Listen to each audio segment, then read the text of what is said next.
Assalamualaikum warahmatullahi wabarakatuh. Selamat pagi Bapak Ibu hadirin yang sudah hadir, terima kasih. Selamat datang di TOD Forum 2024. Good morning ladies and gentlemen. Welcome to TOD Forum 2024. Can I get big round of applause before we start today's event? Boleh tepuk tangan yang paling meriah? Well, my name is Herjuno Shaputra Townsend, a national TV journalist, and it's an honor for me to host this very special event. TOD Forum 2024 is an annual event hosted by PT MRT Jakarta to introduce the concept of transit-oriented development, or we call it TOD. And also this event is also part of the Jakarta Architecture Festival 2024 by IAI Jakarta, with the theme expanding further, which comes after a very pivotal moment on the groundbreaking of the new East-West line of MRT Jakarta. Once again, can I get a big round of applause for MRT Jakarta? Thank you. Well, before we start today's event, I would like to invite everyone to watch this safety induction video of the PT MRT Jakarta environment as follows. Take a look. Halo sahabat Marti, selamat datang di PT MRT Jakarta Perseroda, kawasan Transport Hub. MRT Jakarta berkomitmen untuk menjaga keselamatan dengan kebijakan zero accident, zero discharge, zero defect, zero delay, dan zero crime. Demi tercapainya komitmen tersebut, sahabat Marti wajib mengikuti setiap aturan area kerja yang berlaku.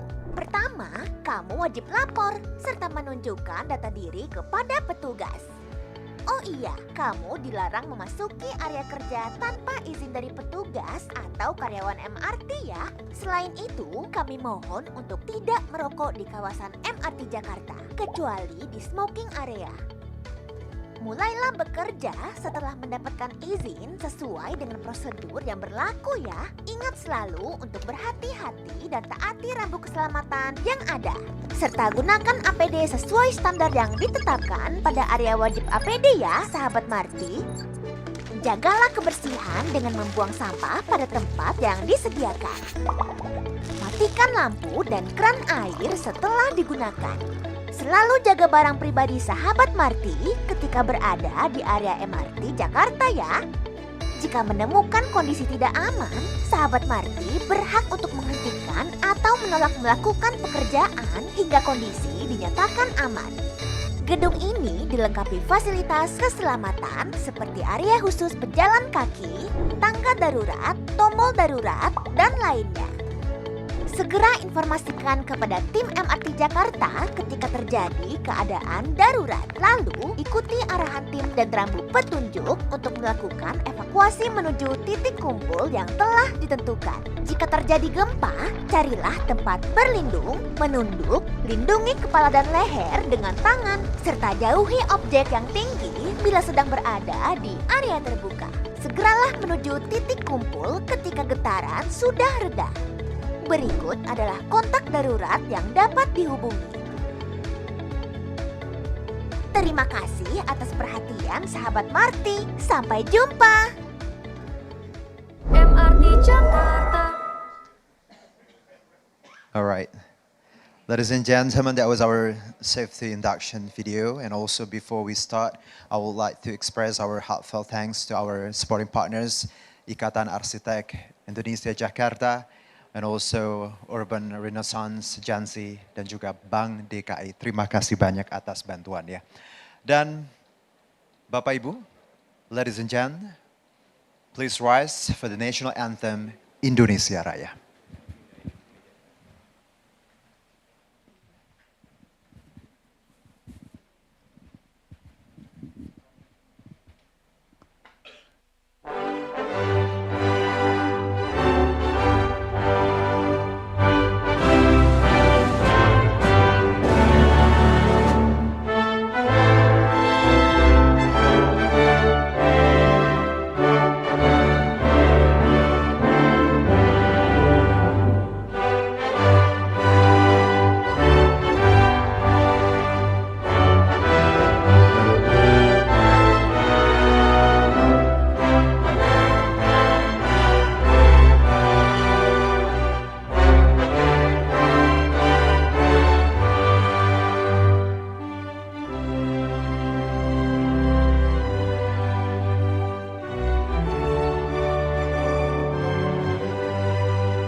Ladies and gentlemen, please be seated.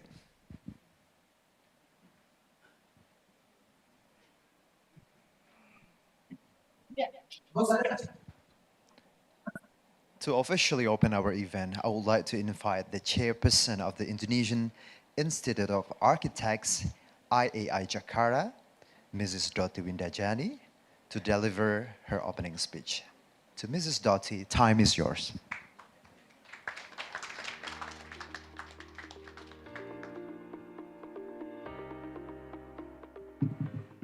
Selamat pagi. Allow me to speak in Indonesia. Assalamualaikum warahmatullahi wabarakatuh. Salam, salam kebajikan, Om Swastiastu, Rahayu. Yang saya hormati Bapak Farhad dari PT MRT Jakarta, beserta jajarannya, kemudian juga ada pimpinan dari pemerintah provinsi dan dinas, serta undangan sekalian. Mewakili Ikatan Arsitek Indonesia Jakarta, kami mengucapkan terima kasih kepada MRT Jakarta atas dukungannya ke Jakarta Architecture Festival 2024. Kegiatan kami ini menjadi salah satu wadah untuk berkumpulnya stakeholder pembangunan dalam menyampaikan pesan dan rencana kerjanya untuk masa depan Jakarta.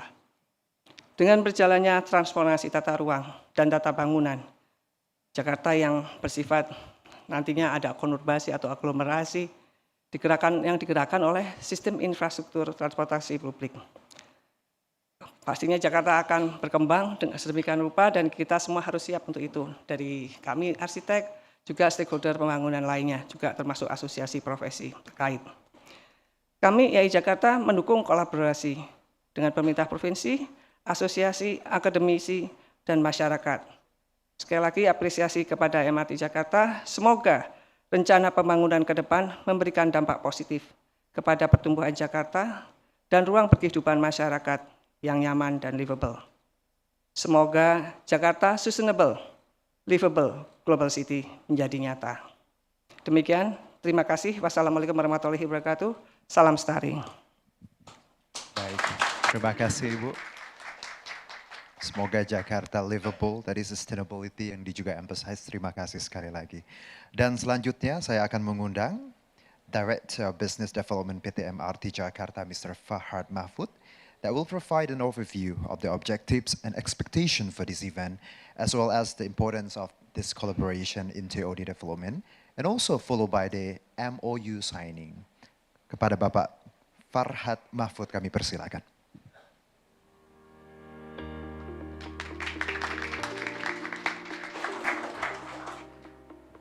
Bismillahirrahmanirrahim. Assalamualaikum warahmatullahi wabarakatuh. Selamat pagi, salam sejahtera untuk kita semua. Yang kami hormati perwakilan dari Pemprov DKI Jakarta, dari Bapeda dan PTSP juga hadir pada hari ini.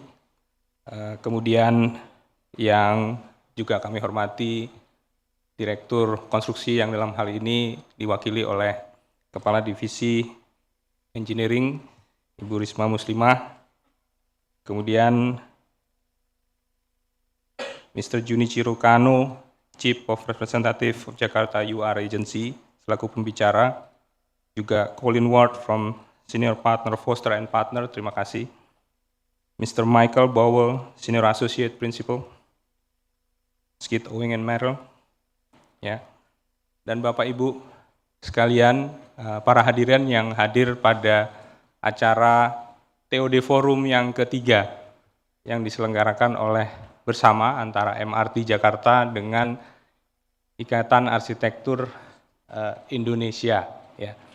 Pada pagi hari ini yang bertempat di Transport Hub atau gedung Simpang Temu Duku Atas. Jadi acaranya ada di Transport Hub ini dan satu lagi ada acara di area Agora. Acaranya IAI yang sebetulnya ini adalah acara bersama. Bapak Ibu sekalian, kami atas nama penyelenggara mengucapkan terima kasih atas dukungan dan kesediaannya untuk hadir pada acara TOD Forum ini yang mengusung tema Expanding Further, Kenapa expanding further? Nanti mungkin akan dijelaskan lebih detail oleh perwakilan dari Direktorat Konstruksi, dari VP Engineering kami. TOD Forum yang merupakan acara rutin tahunan yang diadakan oleh PT MRT Jakarta sebagai salah satu bentuk sosialisasi terhadap pengembangan kawasan transit di Jakarta. Tema Expanding Further ini bukan hanya mencerminkan semangat optimisme, tetapi juga visi besar kita dalam mendorong pengembangan kota yang lebih terintegrasi, inklusif, dan berkelanjutan. Pada 11 September tahun 2024, kita menyaksikan momen bersejarah dengan peresmian jalur lintas timur barat MRT Jakarta sepanjang 24,5 km terdiri dari 21 stasiun. Ini bukan hanya sekedar milestone dalam pengembangan transportasi publik, tetapi juga katalis penting bagi transformasi Kota Jakarta. Dengan hadirnya jalur ini, potensi untuk meningkatkan aksesibilitas dan mobilitas masyarakat, baik Jakarta dan sekitarnya, semakin terbuka lebar, memberikan dampak positif yang signifikan terhadap penggerakkan masyarakat di Jakarta dan sekitarnya. Bapak Ibu yang kami hormati, namun keberhasilan sebuah sistem transportasi publik tidak hanya diukur dari panjang lintasan relnya saja, tetapi juga sejauh mana ia mampu menghidupkan kawasan-kawasan di sekitarnya tanpa harus saling kanibalisasi. Oleh karena itu, konsep pengembangan transit-oriented development menjadi kunci dalam mewujudkan visi ini. TOD tidak hanya menjawab kebutuhan aksesibilitas, tetapi juga menciptakan ruang hidup yang lebih layak bagi masyarakat, lebih ramah pada pejalan kaki, dan lebih hijau untuk kesinambungan lingkungan. Oleh karena itu, forum ini diharapkan dapat menjadi ruang dialog yang produktif bagi para pemilik lahan, regulator, akademisi, pengambil kebijakan, dan konsultan untuk bersama-sama berbagi wawasan, memperkuat kolaborasi, dan menciptakan solusi yang inovatif bagi Kota Jakarta, sekaligus memberikan ruang bagi publik untuk saling berdiskusi dan memahami perkembangan kotanya. Yang keempat, kami juga ingin menyampaikan apresiasi yang sebesar-besarnya kepada Urban Renaissance Agency, salah satu pelaku TOD di Jepang, yang tahun ini membuka kantornya di Jakarta karena giatnya Jakarta membangun TOD, dan Bank DKI yang telah memberikan dukungan luar biasa sebagai sponsor utama acara ini. Kolaborasi dengan mitra seperti mereka adalah salah satu kunci keberhasilan dalam mewujudkan visi besar kita untuk Kota Jakarta. Semoga TOD Forum 2024 ini menjadi wadah yang mempererat sinergi antara berbagai pihak dan memberikan kontribusi nyata bagi pengembangan kawasan berbasis transit di Jakarta. Bersama-sama mari kita jadikan Jakarta sebagai kota yang tidak hanya maju dalam infrastruktur, tetapi juga terintegrasi, dan inklusif untuk semua kalangan. Akhir kata, saya ucapkan terima kasih kepada semua pihak yang telah mendukung terselenggaranya acara ini dan hadir dan ikut serta berkontribusi pada acara ini. Selamat menikmati dan selamat berdiskusi dan berkarya. Wabillahi taufik wal hidayah. Wassalamualaikum warahmatullahi wabarakatuh. Waalaikumsalam warahmatullahi wabarakatuh. Bapak, kami mohon untuk tetap di depan. Kita akan diikuti oleh prosesi MOU signing. Ladies and gentlemen, we will witness an important agenda in this forum, the signing of a Memorandum of Understanding MOU between PT MRT Jakarta and several parties. And I would like to invite Mr. Farhad to initiate the MOU signing on behalf of PT MRT Jakarta that will be followed by signing from the prospective partners. Kami persilakan Bapak terlebih dahulu untuk menandatangani, ya. Seperti yang disebutkan di awal, bagaimana It's not only about how long the line is, but how far this project could contribute more to our surrounding, to increase the mobility and also to increase the quality of life of Jakarta.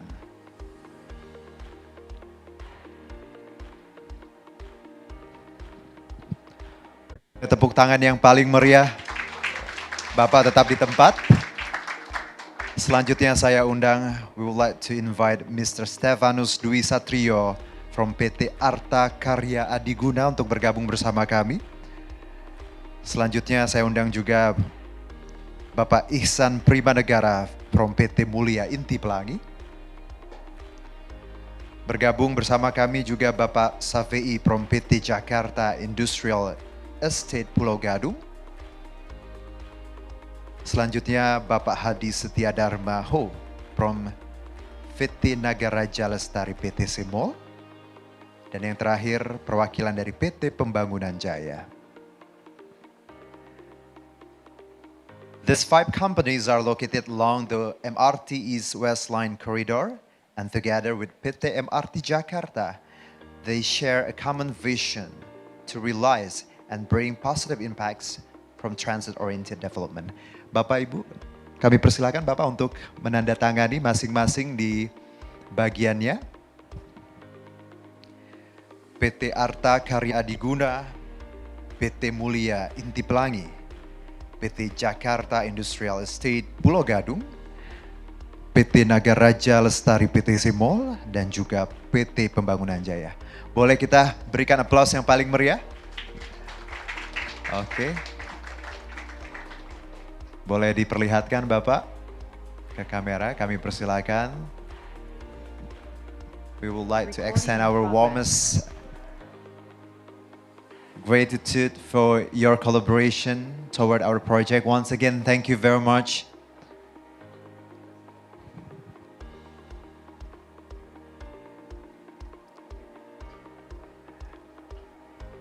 Terima kasih untuk kerjasama yang luar biasa ini. Semoga dapat membawa dampak positif. Kami persilakan untuk rekan-rekan media. Baik, terima kasih Bapak. Kami persilakan kembali ke tempatnya masing-masing. Saya boleh dong tepuk tangannya untuk semua our partners. Karena tujuan kita sama, bagaimana kita membawa Jakarta yang livable, sustainability-nya juga harus dipertahankan, dan satu lagi tadi menarik, inklusif. It's really important because Jakarta is for everyone. Tepuk tangan untuk MRT Jakarta. Alright. Dan selanjutnya, ya, kita telah menyelesaikan sesi pertama tadi bagaimana MOU. Dan hari ini kita akan mendengarkan juga pembicara yang memiliki expertise di bidang perencanaan urban, ya, yaitu dari PT MRT Jakarta, Foster Plus Partners, Skidmore Owings, dan juga Merrill, dan juga Urban Renaissance Agency. Dan semoga MOU ini membawa berkah untuk banyak warga Jakarta. Dan berikut kita akan memasuki sesi yang menarik juga, yaitu keynote speech dari Direktur Konstruksi PT MRT Jakarta yang pada kesempatan ini diwakilkan oleh Kepala Divisi Engineering, Ibu Rizka Muslima, yang akan memaparkan ekspansi jalur MRT Jakarta, pencanangan MRT Lin Timur-Barat, dan juga serta potensi perluasan dan pertumbuhan jalur MRT Jakarta. Kepada Ibu Rizka, kami persilakan.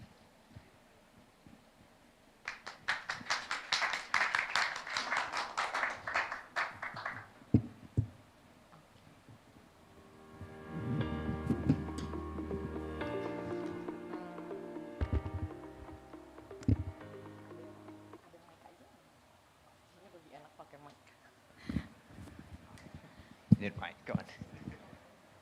Thank you. Yeah, I'm not used to speak with standing like this. Oke, materinya udah siap. Oke, ya. Mungkin saya bilingual saja because the speakers are are not local, but I think most of the audience are local, so perhaps I will speak bilingual. So, but maybe mostly in bahasa, if you don't mind. So let me introduce myself again. My name is Rizka. On behalf of Bu Weni Maulina, our construction director, I apologize because she cannot attend today, but I will present on her behalf regarding the expanding further what's next in MRT Jakarta network. Boleh next. Jadi memang seperti yang sudah kita tahu gitu ya bahwa mandat MRT Jakarta itu ada 3. Yang pertama inti dari Direktorat Konstruksi gitu ya adalah pembangunan infrastruktur atau infrastructure development. Kemudian setelah dibangun tentunya kita operate dan kita maintain. Lalu berikutnya adalah bagaimana kita mengembangkan baik bisnis maupun kawasannya atau TOD yang mungkin pada hari ini fokus kita di sini gitu ya. Bagaimana kita mengintegrasikan atau menyelaraskan gitu ya antara development infrastructure bersamaan dengan pengembangan kawasan atau TOD-nya. Next, ya mungkin ini agak terlalu kecil tapi semoga bisa tetap terlihat gitu ya bahwa ini ada beberapa warna-warna gitu ya. Jadi ada warna merah itu menunjukkan North-South line, the red line is North-South line. Yang kuning ini adalah East-West line dan ini ada yang kecil Tosca, ini adalah yang fase 4 gitu. Jadi yang warna merah ini seperti yang kita semua sudah ketahui bahwa sebagiannya 16 kilometernya sudah beroperasi dari Lebak Bulus ke Bundaran HI. Dan saat ini yang sedang bermacet-macet menuju ke utara gitu ya, dari Bundaran HI sampai ke kota juga sedang dibangun extensionnya. Dan hopefully further extension gitu ya juga akan segera memasuki tahapan yang lebih detail gitu ya, atau kajian basic desainnya yaitu further extension ke area Ancol Marina dari kota. Di mana direncanakan juga nantinya akan ada depo tambahan gitu ya di sisi utara. Jadi depo kita nggak hanya di selatan yang saat ini ada di Lebak Bulus, tapi juga nanti kita akan ada di utara. Tadi juga ada perwakilan dari dari PJA gitu ya. Saya lihat ini memang nanti rencananya kita akan bekerja sama dengan PJA. Nah untuk yang kuning ini adalah East-West line. Sangat panjang ya, terlihat sangat panjang dan ini cukup unik, cukup berbeda dari yang North-South line karena yang East-West line ini kita akan melewati 3 provinsi. Berbeda dengan yang North-South gitu ya, hanya 1 provinsi Jakarta. Di sini pasti demand-nya akan tinggi sekali. Di mana pembangunannya tentu ini karena 80 km gitu ya dari ujung ke ujung Cikarang Balaraja kita harus bagi secara bertahap gitu ya, sehingga yang akan menjadi prioritas utama kita saat ini adalah yang di dalam wilayah DKI Jakarta, yaitu kita bilangnya istilahnya fase 1 tahap 1, East West Phase 1 Stage 1. Nanti mungkin di slide-slide berikutnya akan ada jalur gambar yang lebih clear gitu ya, menunjukkan koridornya. Phase 1 Stage 1 ini membentang dari Tomang sampai dengan Medan Satria. Jadi Tomang sampai ujung Mentengnya full DKI Jakarta. Lalu ada sekitar 1 kilometer sedikit saja yang memasuki wilayah Bekasi gitu, yaitu di Medan Satria, tepatnya di depan Harapan Indah gitu ya. Jadi ini sudah sedikit lintas provinsi untuk East Phase 1 Stage 1, East West Phase 1 Stage 1, dan target kami akan mulai tender itu di tahun depan. Tender konstruksinya. Boleh next. Jadi mungkin kita run through bersama satu persatu dari yang North-South menuju ke East-West gitu ya, bagaimana perkembangan atau planning kami. Jadi untuk yang North-South tadi yang kami sampaikan sudah beroperasi dan hari ini sampai dengan hari ini daily average ridership kita sudah cukup tinggi ya Bapak Ibu, menembus 120.000 per hari. Jadi ini sudah meningkat jauh apalagi sejak pandemi, dan harapannya akan terus meningkat gitu ya, apalagi setelah nanti semua akan terkoneksi lebih baik. Boleh next. Jadi seperti yang tadi disampaikan dari koridor fase 1 yang sudah dibangun, mungkin memang ini yang bisa kita jadikan lesson learned sebenarnya Bapak Ibu, yang mau saya bawa juga gitu, bahwa mungkin berbedanya fase 1 dengan future lines yang sedang kita siapkan fase 1 itu mungkin kita bisa dibilang planning integrasinya itu atau interkoneksinya itu agak telat gitu ya. Mungkin untuk interkoneksi mungkin hanya Plaza Blok M nih yang benar-benar akhirnya merencanakan sejak awal gitu ya. Jadi baik desain dan pembangunannya itu bersamaan sehingga benar-benar saat kita beroperasi dia juga beroperasi gitu. Dan bisa dibilang ini quite success story gitu ya untuk percontohan atau case study dari direct interconnection ke surrounding area atau buildings. Yang tentunya jika ini bisa kita replika gitu ya atau implement di semua stasiun atau di stasiun-stasiun lainnya tentunya ini akan sangat baik gitu. Jadi perencanaannya sejak awal bisa kita inline-kan gitu dengan perencanaan pengembangan kawasan sekitar atau gedung sekitarnya sehingga diharapkan juga benefitnya akan lebih optimal begitu. Boleh next? Nah, mungkin yang fase 2 saya sedikit-sedikit saja, jadi mungkin saya akan fokusnya ke yang future lines gitu ya. Jadi future lines kita masuk dulu ke yang fase 2A, boleh next? Tadi fase 1 sudah beroperasi, sekarang fase 2A. Ini mungkin agak teknis gambarnya, tapi bisa dilihat ini layout atau plan gitu dari Bundaran HI di titik ini yang sudah beroperasi kita punya 7 stasiun tambahan underground, full underground, membentang jadi ada Tamrin, Monas, Harmoni, Sawah Besar, Mangga Besar, Glodok, Kota. Dan saat ini progresnya sudah sekitar 42%. Jadi harapannya operasinya nanti ini kebetulan karena ada satu dan lain hal kita akan bagi dalam 2 tahap. Target operasinya yaitu target pertama untuk segmen 1 yaitu dari Bundaran HI nanti kita akan bisa sampai dengan Monas gitu ya, passenger bisa turun di Monas, Tamrin Monas di targetnya Desember 2027, sedangkan kelanjutannya sampai dengan Kota, jadi dari Lebak Bulus nanti bisa sampai Kota, targetnya di 2029. Jadi memang masih panjang perjalanan, tapi semoga bisa lancar dan tercapai sesuai target. Paralel kita bangun di area lainnya. Boleh next. Jadi ini mungkin hanya semacam section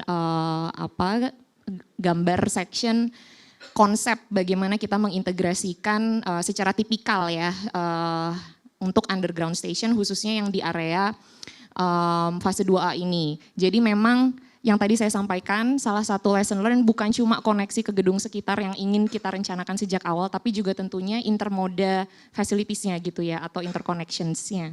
Sehingga di sini mungkin bisa dilihat, kita sudah siapkan direct integration access di semua stasiun fase 2A, mungkin kecuali Monas gitu, karena daerah cukup sensitif gitu ya, ada tantangan teknis juga, jadi sisanya Tamrin dan lain-lain sampai Kota itu semua kita punya direct integration access gitu ya dari bawah langsung menuju ke halte TJ. Jadi harapannya akan jauh lebih baik ya perpindahan antar modanya nantinya.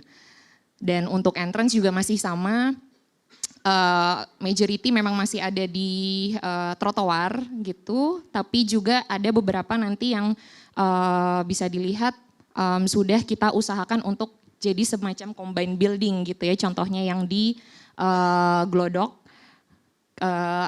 kita punya satu combine building dengan di area DJKN sehingga di situ diharapkan juga bisa ada pengembangan gitu ya menjadi sebuah mixed use lah gitu. Mixed use mungkin tidak terlalu luas tapi idenya adalah supaya kita juga bisa memberikan timbal balik gitu. Kita butuh lahan untuk membangun fasilitas kita, building facilities kita seperti pintu masuk, entrance, CCTV, tapi at the same time kan kita juga ingin membawa, tentunya dengan kehadiran MRT kita membawa benefit juga gitu ya ke kawasan sehingga harapannya ada timbal balik di area itu kita bisa combine building, di building tersebut nggak hanya bangunan MRT tapi juga bisa dikomersialkan gitu atau dikerjasamakan.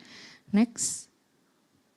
Ya ini contoh saja image-image yang tadi saya sampaikan ini entrance tadi bukan Glodok ya, di Kota Station.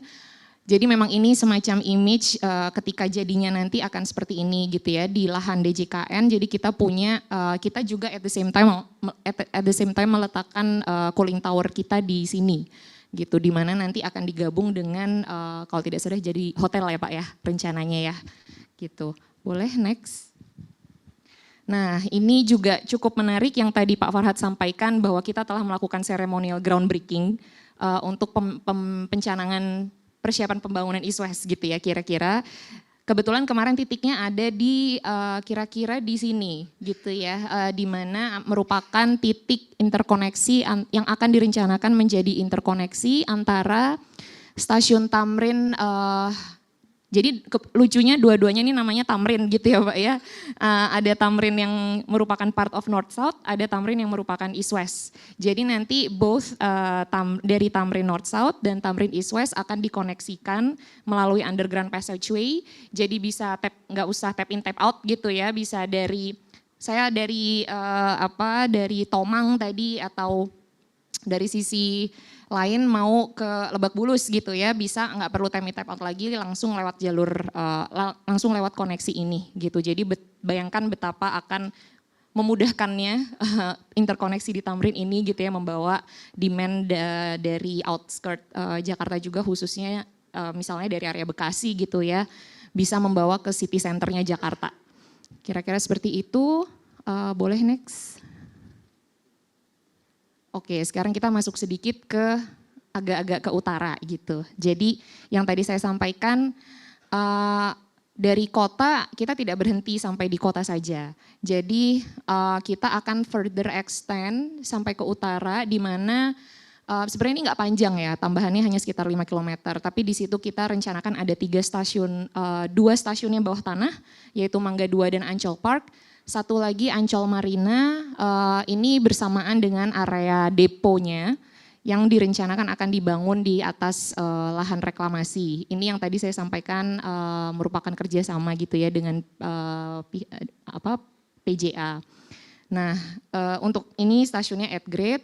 Nantinya ini kalau dilihat di sisi kanannya terlihat ada semacam master plan, mungkin agak kurang jelas.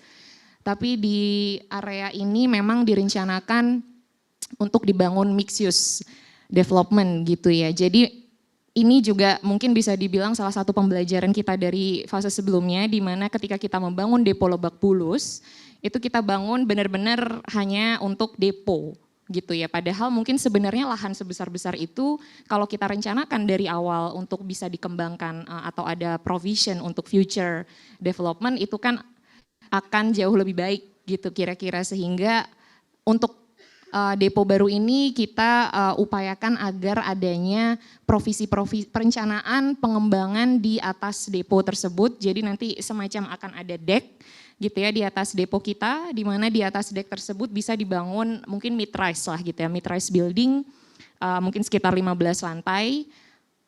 Sehingga nanti di bawahnya akan tetap beroperasi seperti biasa gitu ya, operasi MRT untuk parkir-parkir kereta, workshop dan lainnya, di mana di atasnya akan ada mungkin ya mixed use, itu bisa residential atau mungkin komersial gitu ya. Jadi ini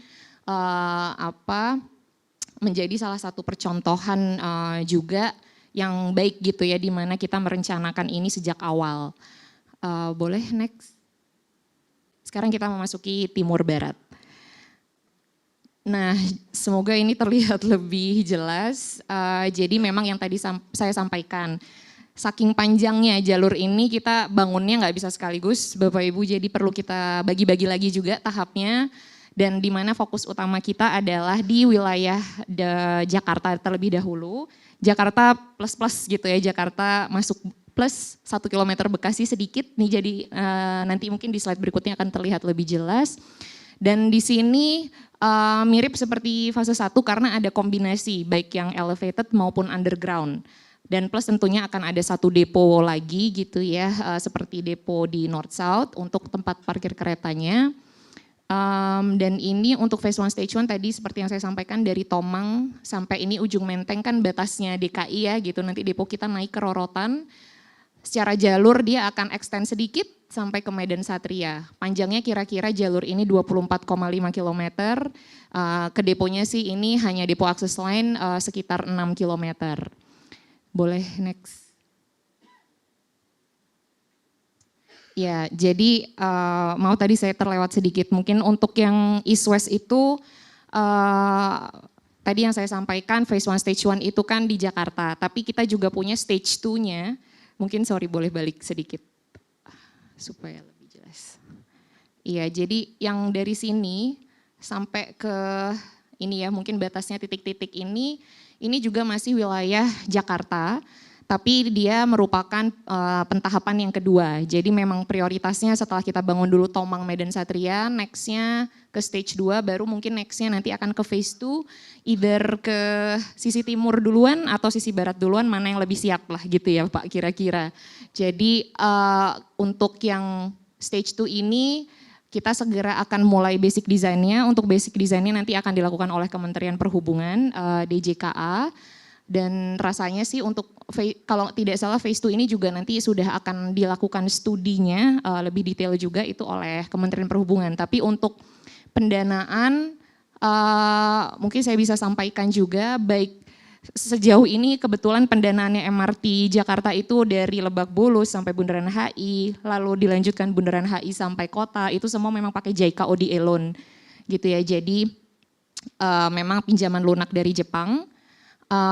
Dan kebetulan kembali untuk yang East West Phase 1 Stage 1 pendanaannya sama, skema pembiayaannya sama dengan yang North South kemarin, yaitu menggunakan JKOD loan. Dan mungkin sedikit infonya, ini kita semacam skema pembiayaannya merupakan penerusan pinjaman gitu ya dari pemerintah pusat ke daerah. Kira-kira seperti itu. Tapi untuk yang fase 2 ini rasanya masih terbuka gitu ya pendanaannya seperti apa. Boleh next. Jadi ini layout yang lebih detail saja. Jadi kami coba petakan beberapa developer yang ini mungkin belum semua gitu ya, tapi ini pemetaan awal dari kami potensi kerjasama lahan di sepanjang jalur koridor East West, khususnya Phase 1 Stage 1. Karena menurut kami, sebagaimana tadi yang kami sampaikan, sebagaimana yang tadi saya sampaikan di awal, bahwa khususnya untuk East West ini ya saatnya sekarang gitu ya, ini adalah saat yang sangat tepat jika kita ingin menjajaki potensi-potensi kerjasama tadi, karena memang saat ini kita sedang istilahnya godok dan finalkan dokumen-dokumennya, sehingga nanti kalau memang kita perlu sesuaikan desain, perencanaan dan seterusnya, inilah saatnya gitu ya. Kami bersama konsultan kami sangat welcome, sangat terbuka dengan any discussion, any suggestion untuk explore penjajakan kerjasama khususnya di sepanjang jalur East West ini. Boleh next. Ini mungkin case study saja, contohnya Tomang. Saya nggak copy nih apakah Han Kyu Hanshin hadir gitu, tapi saya mungkin mohon izin untuk share sedikit saja bahwa memang saat ini Tomang itu kan tadi ya merupakan ujung stasiun untuk Phase 1 Stage 1. Kebetulan lokasinya, ini ada stasiun elevated dan kebetulan lokasinya itu tepat berada di depan, mungkin boleh next aja yang lebih jelas. Di depan CP gitu ya, jadi CP dan Neo Soho gitu ya. Jadi tentunya ini kami sangat positif dan terbuka gitu untuk nggak cuma dengan CP gitu ya, tentunya dengan any potential connection, direct connection kepada stasiun MRT Tomang ini. Dan memang saat ini juga sudah mulai masuk penjajakan cukup detail gitu ya dengan para pemilik lahan atau developer sekitar. Dan saya harap di stasiun-stasiun lainnya juga bisa kita replika juga, bisa kita dorong juga gitu ya, karena harapannya mungkin boleh next. Harapannya memang kerjasama yang kita lakukan itu tidak apa ya, bisa lebih sustain gitu ya. Artinya bisa lebih kita bisa mengeksplor lagi skema-skema mana yang memang lebih beneficial for both parties lah gitu kira-kira. Karena khususnya untuk sepanjang East West, kehadiran East West Line itu pasti akan sangat beneficial gitu ya for the city, for the area gitu, for the economic growth. Jadi ini harapan kami tentunya bisa membangun more mutual relations lah gitu ya dengan para pihak swasta, mengengage more involvement from private gitu ya, from developer, even further gitu dari yang sudah kita lakukan di North South. Ini mungkin hanya contoh beberapa skema, yang lebih paham mungkin timnya Pak Farhad gitu ya untuk skema-skema ini, tapi tentunya yang pertama ini kan kayak bisa dibilang yang paling direct gitu ya, paling simple, kita sifatnya hanya sewa lahan, dan harapan kami ya tentunya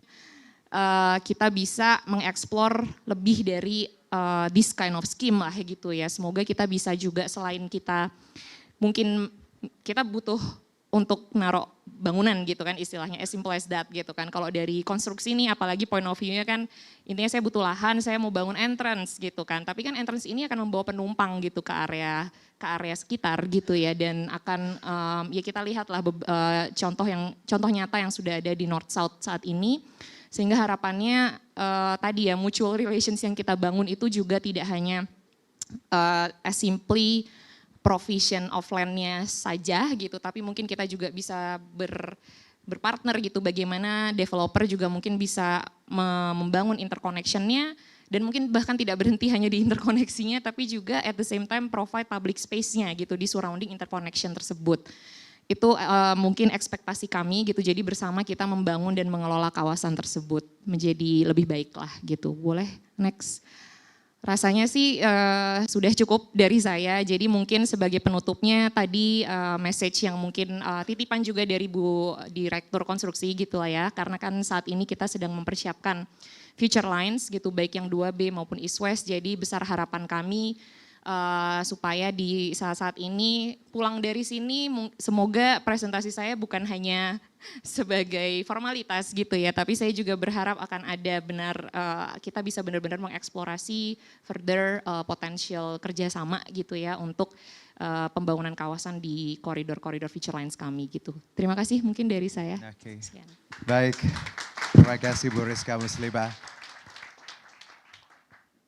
Beautiful plans and stories, and of course, as a Jakartan, I commute a lot, I travel a lot, so those plans are very beautiful, and of course, hopefully it could make it soon enough and bring a better life, a better sustainability surrounding and everything. Terima kasih, boleh tepuk tangan untuk Ibu Rizka Muslimah for the presentations. All right, next I would like to invite senior partner of Foster Plus Partners to give a presentation on the topic urban connectivity, architecture, and the city. Ladies and gentlemen, please welcome Mr. Colin Ward. Time is yours.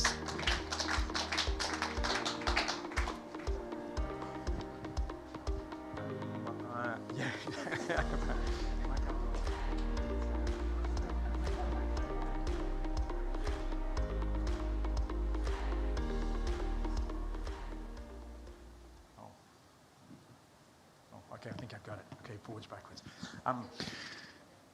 Good, thank you very much. Thank you, Rizky. Thank you for inviting me here. I'm completely to be here this morning, so thank you for your time. Okay, I have way too many slides, so I'm going to try and go through this very quickly and see how I go.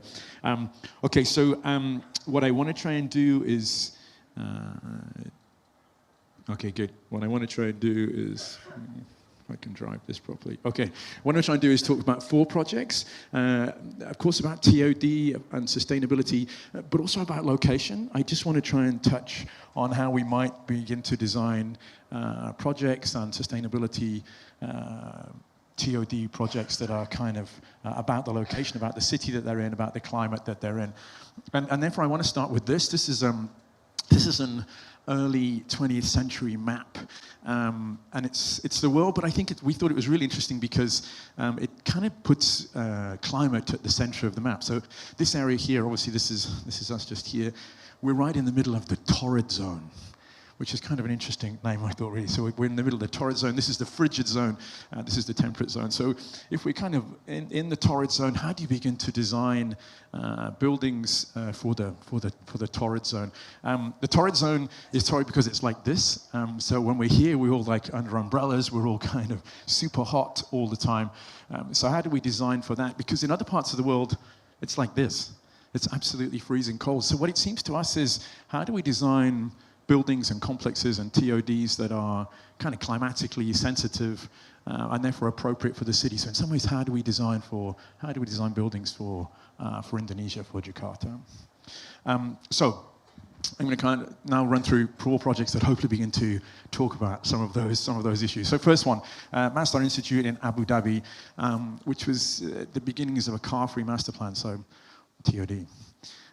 So the master plan is this area here. This is the airport. It's right next to the airport here, near to the high-speed train line. So when we were asked to work on this plan, we began to look at Abu Dhabi. And Abu Dhabi is like this. It's 66 degrees in the desert. It's like scorching. It's hotter than here. That's how hot it is. It's super hot. And when you look in the middle of the city is 50 to 7 degrees. The city is hotter than the desert. It's completely mad. And it's hotter than the desert because of this. The city has got these massively wide streets. It's kind of designed for cars. It's not really designed for people. And the city is heated up because the black asphalt just absorbs the heat and just belches it back into the city. So it's completely scorching hot. So when we were asked to design this master plan, this is a master plan for about 100,000 people. It's about 7 square kilometers. It has this high-speed train coming into it and a series of roads that link into it. So what we wanted to try and do was to think, well then, if we're designing in this incredibly harsh climate, how do you design? What is that? What would that actually begin to look like? So if I can go to the next one. Okay, so what we decided to do then was look at how people have lived in these areas before we invented air conditioning. How did people live here? I mean, they must have lived here. They've lived here for centuries. So how did people live here at that moment in time? And what we found was they kind of lived in these amazing sections. These sections they're like this. These sections are super tight, and they're super tight because if you do that, the sun doesn't really get in here. So if the sun doesn't really get in here, it doesn't warm up the buildings, it doesn't warm up the streets, it doesn't warm up the city. The place becomes a much kind of cooler place. So rather than being like 70 degrees, it's already just 46 degrees. I know it's 46 degrees, but it's still less than 70. And then actually when you behind those facades, they then have these really, really beautiful gardens. And these gardens are even cooler. By the side of the water, you're down to 28. And this is just passive natural design. This is nothing to do with active systems at all. And then when you go inside, they have these really beautiful screens, this really sort of lovely way of blocking out the sun even more. And so it becomes even cooler. So what we tried to do when we designed this project was design sort of for the location. So we tried to develop this sort of contemporary reinterpretation of those screens. We worked with a local artist to sort of design these screens. And actually then we began to sort of develop an architecture which hopefully responded to the climate. So when we got this finished, the project centers still have the same. They have these really tight streets that try to sort of mirror history lessons from where we learn from the other areas in the city. And then these kind of places, again, that were sort of very tight, very shaded, very sort of hopefully responding to the climate. Then, oh, sorry, that was a few too many clicks.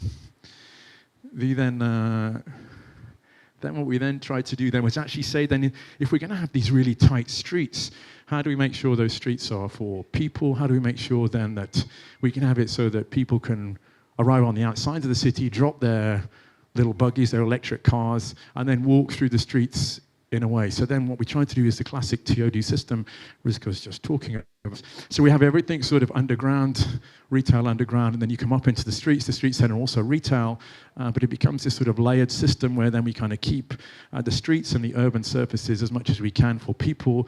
We put the cars and the electric vehicles on the outside of that, and people walk into this hopefully sort of dense, quite rich sort of neighborhood. We then wanted to make sure that it works. So when we first did this project, we then sort of went there and just worked out what's the radiant temperature of the city. The radiant temperature is kind of like the temperature that you would actually feel it as you go into the neighborhood. And what we found was actually then, in comparison to the Abu Dhabi streets that we told you about earlier on, which was actually then sort of around sort of 52 degrees C, just by doing what we wanted to do, the radiant temperature was down to 37. This is just a series of passive design moves that sort of quieten the whole thing down and hopefully make it much more sustainable.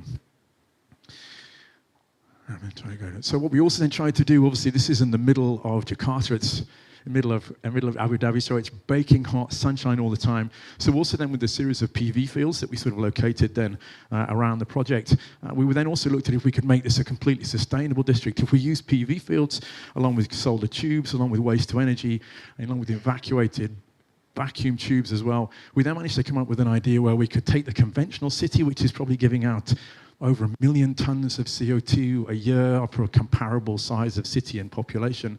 And by doing that, by also then using energy efficient transportation systems, recycling, a lot of electric vehicles, and then maybe sort of offsetting for 1%, we can begin to look at a zero waste, zero carbon approach to how we might design a TOD system. Because we can remove the cars, we can then work on how we can make the energy work. Okay, second one, as I race through these 4 projects, this is then 270 Park Avenue in New York, which is building above the track fan that the MRT guys are laying for us here.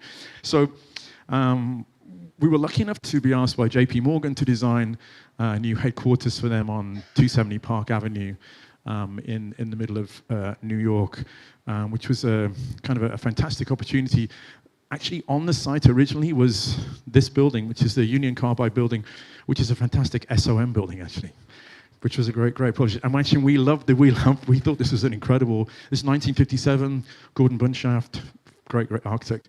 And we really loved this building. We actually didn't want to pull it down because we thought it was such a great piece of architecture. But unfortunately, when we looked at what they wanted to do, this is the original building, this is what they wanted to do. So unfortunately, they wanted bigger floor-to-floor heights, they wanted a lot more people, they wanted probably about 100,000 square meters more area. So we had to lose the building. So I apologize, Michael, I apologize. So we had to sort of pull that one down. But what that gave us then is a chance then to sort of explore then, well, what do you do then if you're increasing massively the GFA of a building, but this building sits right over the tracks. This is dangerous, Farad. Right over the tracks in the middle. So this is Grand Central Station, just here. This is the track fan as it comes into New York. Obviously, the track had to keep running completely, so every day, millions of people pour into New York on these tracks. We had to make sure that we could keep the building being designed, being constructed, while the Grand Central complete operating at the same time too. So you can see this is the site here. This is when it was originally built in the early 20th century. And this is the track fan being built, and this is the potential site just here. So this was the challenge. This is the existing underground tracks, and then this is the site. So we had to sort of keep building up here whilst we kept all of this going. So there was a huge exercise in working out where we could possibly put all the foundations. We managed to find a way. So basically, K, H, and F around here ended up being the key ones. There was a massive interface of services that were running down there, high voltage cables that were running down there. How could we possibly sort of thread extra foundations through this existing framework and still manage to support the building up above? So what we ended up coming up with then was touching the ground in sort of three axes. So as you can see here, these are the 3 main points that sort of come down, and this is the track fan down here still sort of operating. We kind of felt it was a bit like a ballerina, so it was kind of like just on its tiptoes, just kind of coming down there and sort of touching the ground. So we kind of loved the idea of the ballerina with a large body and a slim body, and then very sort of tiny feet just kind of touching the ground. So this is one of Norman's early sketches where he said we need to touch the ground lightly, and which is what we kind of tried to sort of do. And working with the engineers were incredible, and they managed to come up with these super fine structure. We were amazed at how great they were. So bringing these things down on these very fine columns to these node points just down here that somehow managed to sort of keep us going. But by doing that, what we then managed to do was then create a complete sort of open plaza. This is like 50,000 square feet of open plaza here that we then could kind of give that back to the city. So this is these key points coming down here, and then there's some central columns here as well. But the whole thing becomes a very open, very public kind of plaza that we could almost give back to the city. So the original scheme was 20,000 square feet, and this is 50,000 square feet that we could kind of give back to the people of New York. So you can see the building coming down. This is the plaza outside, and then it becomes this very sort of transparent, open system that then we could kind of work through. This is under construction. It's a little taller than this now, but you can kind of see the building coming down, and the idea that this very sort of hugely raised ground plane kind of gives this sort of new, kind of almost like urban living room back to the people of New York. it then sort of hovers above everything, and you can kind of see completely through it. The idea was that it becomes this very sort of transparent, sort of, I guess, almost like public space, so that when it finally becomes finished, hopefully soon, then you'll be able to almost like walk through the building as a kind of a piece of a city almost. It's 420 meters tall, so it's quite cool. It's on Park Avenue, so it kind of has this kind of super rich, vibrant street in the middle of New York. I'm sure you all know it.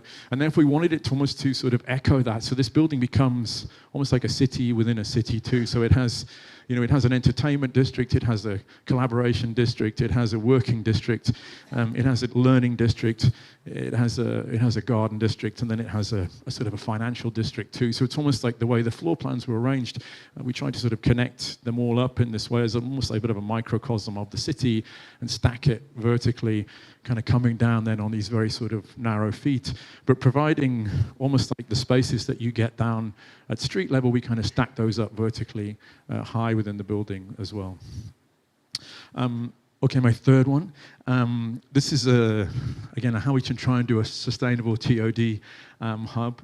This is for SNCB. SNCB are the people who run the Belgian railway system. I'm sure you probably all know very well. And we were asked to do a competition to look at how they could have a new headquarters in the middle of Brussels for SNCB. And they were proposing that we would just demolish the building and build a new building. But what we wondered was, is there a way where we don't demolish the building, where we kind of keep the building and then do an extension on top of that building? So we kind of maintain the existing structure, lock the carbon into that existing structure, and then provide a new lightweight structure on top of it. So this would be the existing building, and then on top of it, we would add a sort of a timber extension to that. So all the extra area was done in a lightweight construction that sort of hovered above and over the existing building. So to do that, then we did a lot of research on how we could use the existing structure, put new structure up and around on top of it, even cantilever some of it over the train tracks. The train tracks are here. So we could take the existing structure, drive a new structure within it, but also take advantage of the lightweight new structure that won't overload the existing piles because it's made of timber, so the construction is obviously a lot lighter. So we could then have almost like a hybrid system where we maintained a lot of the existing structure, but also added on top of it too. So we ended up then with, this is the existing building and then a timber structure that sort of sits on top of it. A lot of it then, this is the existing, this is the new one, kind of cantilevered out over the top of the train tracks to sort of maximize the area and maximize the GFA of the project. As well as then have sort of minimizing the embodied carbon, we also wanted to try and minimize the operational carbon as well. So how can we have sort of green roofs? How can we solely shade the elevations? How can we provide much natural ventilation as we possibly could? Heating and cooling was kind of a ceiling system, retained as much of the existing carbon within the project and provide sort of optimum daylight to minimize service requirements within each of the floor plates that we were adding onto the building. And then to try and also consider it from a whole life cycle perspective. So you're obviously using timber construction. We may be able to get like a Paris compliant agreement project with a low carbon fit out and this passive systems as much as active systems to try and sort of minimize the whole life cycle assessment of the project. So what that hopefully made us able to do, if we were to like demolish the building and build a brand new one, this is kind of where we would have been in terms of the carbon footprint of the building. This is Paris, by the way. This is where we're trying to get buildings below the Paris Agreement. So if we then manage to sort of reuse the existing building, we then save a huge amount of carbon on the embodied carbon, so that comes down a huge amount, obviously. If we then use structural timber for the new element rather than using more concrete, we then bring it down a long way as well. If we then use a low carbon fit out, we're getting close at that point.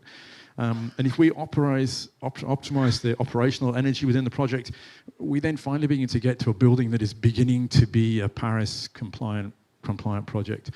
If we then manage to offset using photovoltaics some of the energy, we're beginning to get like a reduction of like 85% from business as usual. By reusing the building, we can then begin to get into a really positive place. And this is kind of using existing building and optimizing that as much as we possibly can with a sustainable retrofit. Last one, my 20 minutes, I'm not sure how I'm doing on time. Okay, last one. Okay, last one. This then is New life for old infrastructure. I mean, a lot of the projects we've been talking about, you have some incredible buildings here, and similar to the SNCB, how do we begin to sort of say then some of this old infrastructure, how do we give this sort of a new life in a sense? So what we looked at with this building, this building here then is this is an old project actually, which is in the middle of Hong Kong. So this is an old building here. This is in 1971 when Murray was first finished. It was the tallest building in Hong Kong at that point in time. This is a new photo of it now. You can kind of hardly see it. This actually is it here. You can kind of go from being the tallest building, it's now a little sort of modest building in the middle of Hong Kong. And when we were asked to work on this project, actually then, what we were sort of interested in doing was how then you begin to sort of take an old government building. 1 minute, okay, I'll be very quick, thank you. Well, an old government building, and then how do we sort of turn that into a new office, a new hotel for Hong Kong? This was the old building. It was this kind of surrounded by car parks. It was this kind of locked away building. It was literally caged away. You couldn't get anywhere sort of near it, really. And therefore, then what we wanted to try and do was sort of say, how do we then begin to sort of take this kind of car park with a building in it and transform it and give it back to the people of Hong Kong? How do we change that? What we were fascinated with was the facade. The facade is amazing. The facade is completely designed for Hong Kong, for like a tropical architecture. So what it has is this incredible thing where this is all concrete. The red is concrete and the blue is glass.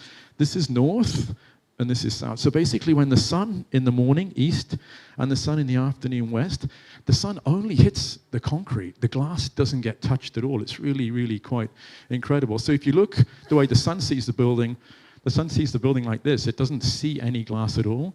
If you're in the building, look the other way, all you see is glass. So it's this isn't our design, by the way. This is Ron Phillips, who's the original architect. We thought it was an incredible piece of architecture that we completely loved. So it has this amazing facade. We then arranged the plans as well, so the plans sort of responded to that ziggurat facade. So all the rooms are also at 45 degrees. So what you begin to get then is a series of rooms where the windows previously looked like that. We then transform them so they're slightly bigger windows, and you get these framed views out, but we still keep all of these incredibly beautiful, strong concrete blade walls for the whole project. The room then orientates, so this is then all the glass, these are the blade walls, and each of these little pocket spaces then begin to sort of form a kind of a fantastic series of pocket spaces for the building.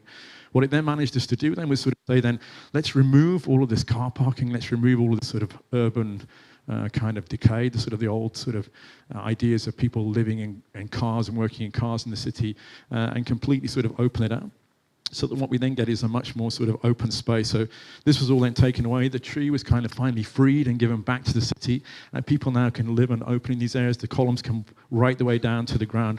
All this area is sort of opened up, and this space given back to the city. So rather than being this kind of locked away building sat in a car park, we remove all the cars, give it back to the people of the city, and this now becomes a kind of a new public space for everyone to enjoy. So rather than having, again, this kind of space here with this locked away and the car park flows into the building and all you see is cars and car ramps, what we actually managed to do then is sort of open all that space up.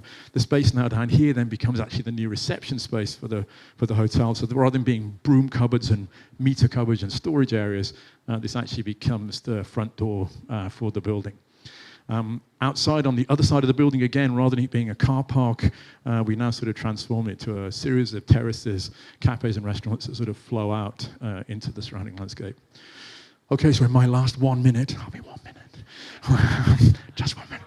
Okay. My last 1 minute. So we were just interested then in how sustainable was it to reuse this building and to sort of get rid of this car parking. How much was it? So if you sort of reuse just a modest 170 meter tall building, how much carbon do you actually sort of save? Actually, it's 110,000 tons of carbon. And so I said, but what does that really mean? So apparently what that means is that's like the equivalent of planting 2.8 million seedlings and growing them for 10 years. That's just one modest building, really. So it's a big saving. This is Hong Kong, as you all know. It's a lot of glass buildings in a very, very hot climate.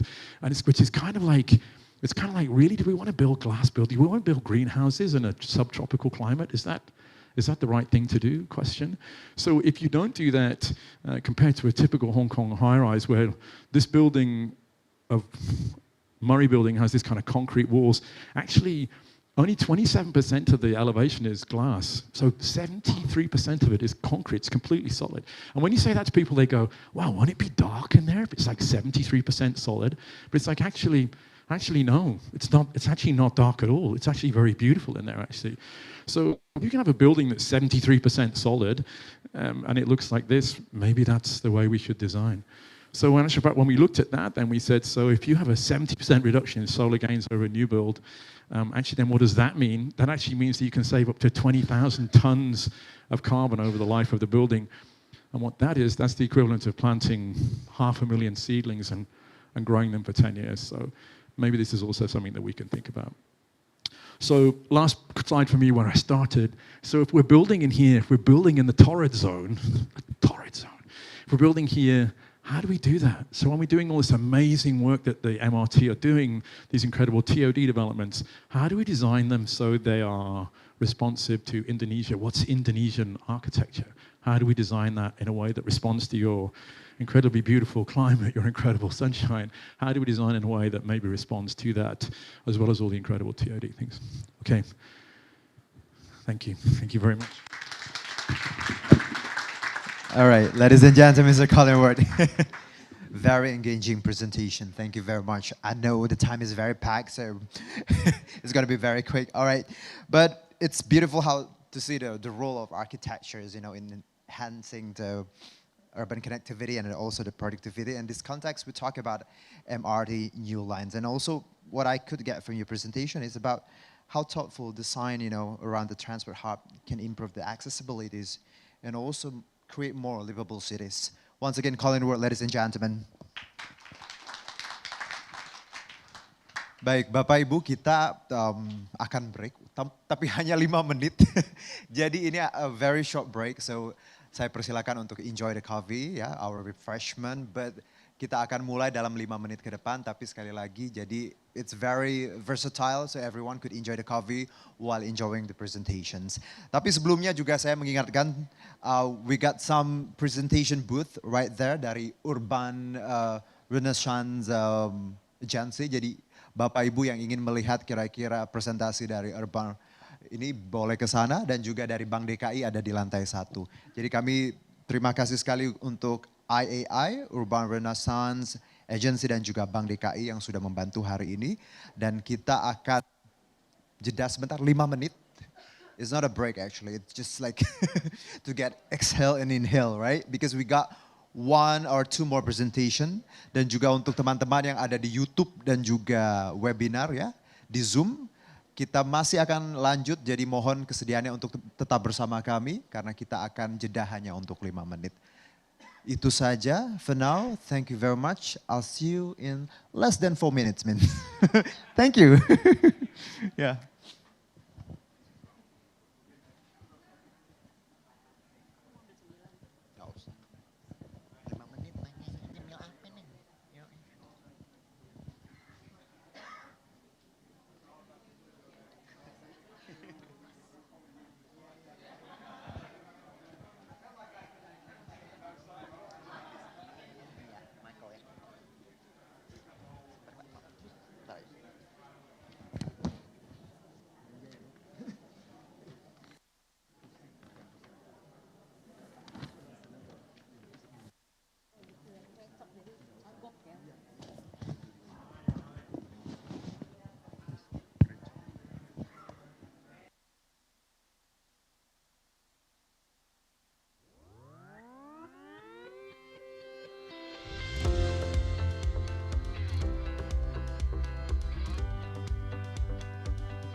Ya, Bapak Ibu yang kami hormati, kami persilakan kembali untuk menempati tempat duduk karena acara akan kita lanjutkan.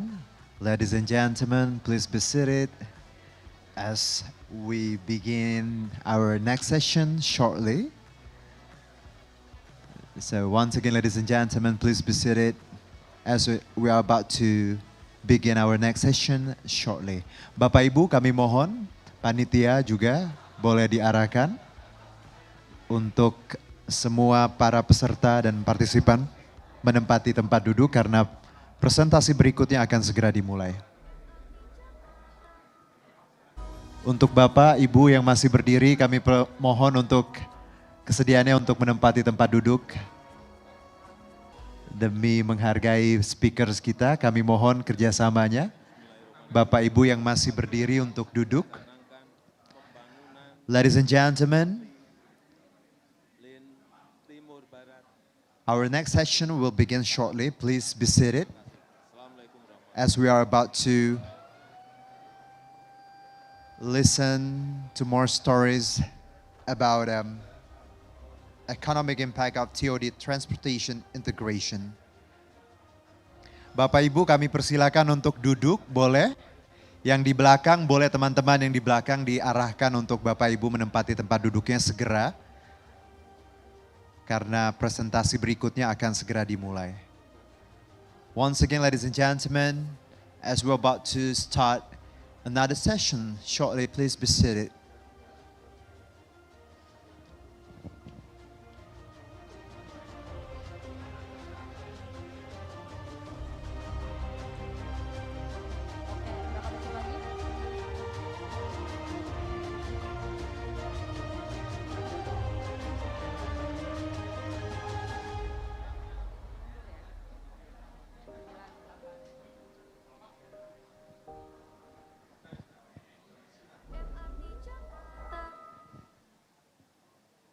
All right, ladies and gentlemen, can I get big round of applause for TOD Forum by MRT Jakarta? Boleh tepuk tangannya yang paling meriah. Welcome back. Sekali lagi kami persilakan untuk Bapak Ibu menempati tempat duduk yang disediakan. Please be seated. Tanpa berlama-lama karena waktu kita akan sangat padat, saya mohon kerjasamanya Bapak Ibu untuk menempati tempat duduk dan langsung saja kita mulai acara pada pagi hari ini. Ladies and gentlemen, allow me to invite the Senior Associate Principal at Skidmore, Owings and Merrill to give a presentation on topic Economic Impact of TOD Transportation Integration. Ladies and gentlemen, put your hands together for Mr. Michael Powell.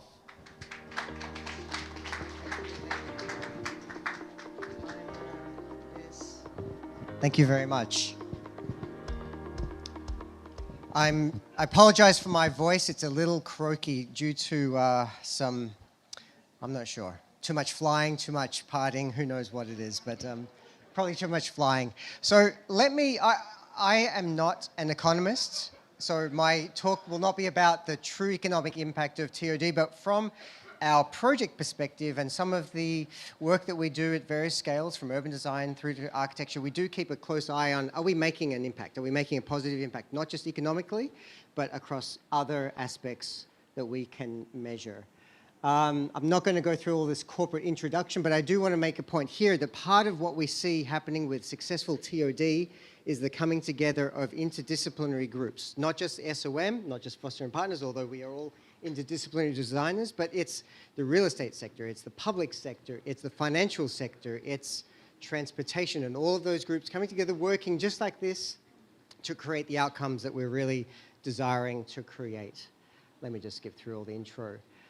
When SOM was involved with MRTJ back in the days of doing the urban design guidelines for Duca Artis, we tried to define from our perspective what we thought TOD is, and I think this definition holds up today very well. Urban environments designed to integrate transit with people, activities, buildings, and public space.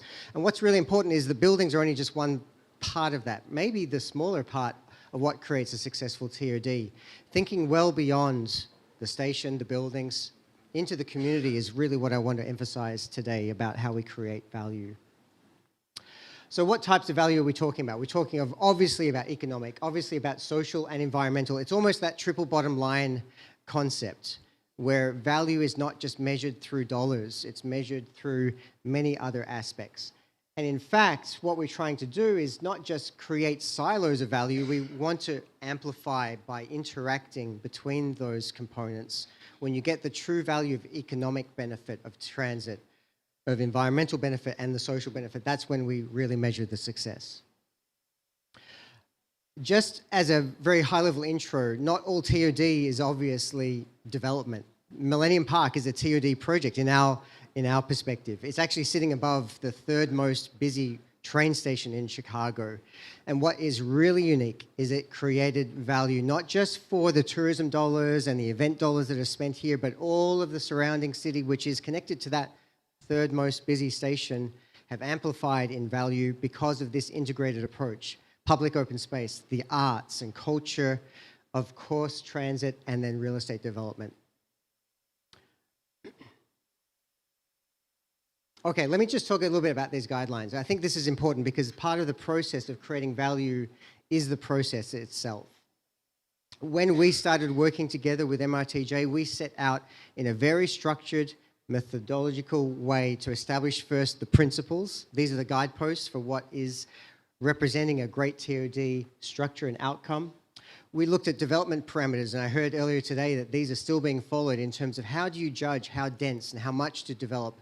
How do you determine what's appropriate? And a lot of benchmarking was done to create this, essentially an index of proximity from station, from the number one train station, which was Duka Atas, and the ranking of development intensity from 11 down to whatever it went to. And the third part of the process was about creating a framework that was not just about designing the buildings, but actually designing,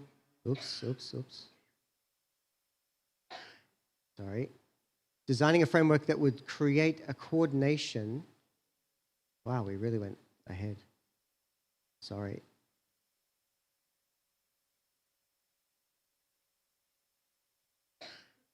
Coordination between the connectivity systems, the 5 various modes that came together, the development opportunity, the uplift of FAR and development intensity, but the public realm as well. And these things coming together is what created the value that we're seeing around Duka Atas today. The upgrades to the streetscapes, the upgrades to the development opportunity, and the upgrades to the connectivity between those various modes of transportation. And in some ways, you have to trust the process, trust the framework that will create the value for the future. So something that's interesting to us is that we've seen an evolution of TOD. We've started working with the Shenzhen Metro recently, and they put to us that there's actually 4 generations of TOD development that have occurred in their city. And they put to us the question, what comes next? And I thought it's interesting in the context of Jakarta, because you're on your journey through the various phases and evolutions of TOD. And I'm going to go through these 4, at least how we interpret it, because it's a little bit of an abstract concept, but I think it actually does come together in a quite relevant way. Back in 2004, when Shenzhen first built its metro lines, it built line number 1 and number 4. It was located adjacent to the city center, which had an exhibition hall. The concept then was simply, let's build transit, and the city will follow. And in some ways, that's exactly what happened. You build a station, you then get a shopping center, then you get mixed-use commercial development, and everything kind of comes together in a very rapid way. The second generation was about high-speed rail, when China started to launch into its high-speed rail program, creating this national revolution of transportation. In Shenzhen, they built their high-speed rail station next to that line 4 and a connection to line 6. And this was what they considered the second generation of TOD. But slightly less urban, more fragmented, more spread out, still with intensity, but just in a slightly less coordinated and I think less successful way. Then the third generation came along. This was about the depot development. This is where they saw great opportunity for capitalizing on the value of land that was potentially sterilized by these kinds of facilities, you know, big structures, really no urban interface. But at Qinghai, which is to the west side of Shenzhen, they figured out an approach similar to what you see in Hong Kong, integrating development, mixed use on top of that depot structure, coordinated with a metro station, creating mixed use, commercial, retail, residential, schools, the full spectrum. The fourth generation, this is one that really piques our interest, and this is one that Foster and Partners were directly involved with, is the concept of creating an integrated community. It's no longer just about build a station, build the mixed-use development. It's about how do you reposition a community. And at this particular location, in what they call the Dashong village, we had an urban village, which was informal settlement, small land parcels, multiple owners, almost a cooperative community in a sense, but illegally developed. Top-down government allows these people to be relocated in a way where they can stay together as part of their community, but moved into more contemporary, more modern, more efficient structures. So the design team here, including Foster and Partners, developed a concept of creating a vibrant commercial district supported by retail and the community itself, all connected to the high-speed rail, the high-tech park station. So the idea of it becoming more of a community-focused, regenerative, almost rehabilitating the city and its community was the fourth generation. And I was just there on Sunday, a very, very vibrant, successful place. This is kind of, well, if this is TOD 4, then I can't even actually imagine what TOD 5 will look like. Could it be any more vibrant and busy? But a really successful project. So for us, we were starting to work in a place called Silian, which is in the northeast of the city. And again, the provocation was, what is next? What can you do that is taking this forward?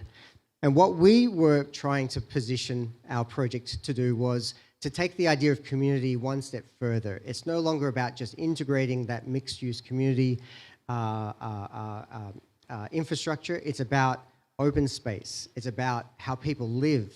It's a question really, it's not just about how you build next to a station, but how do you make transit part of everyday life?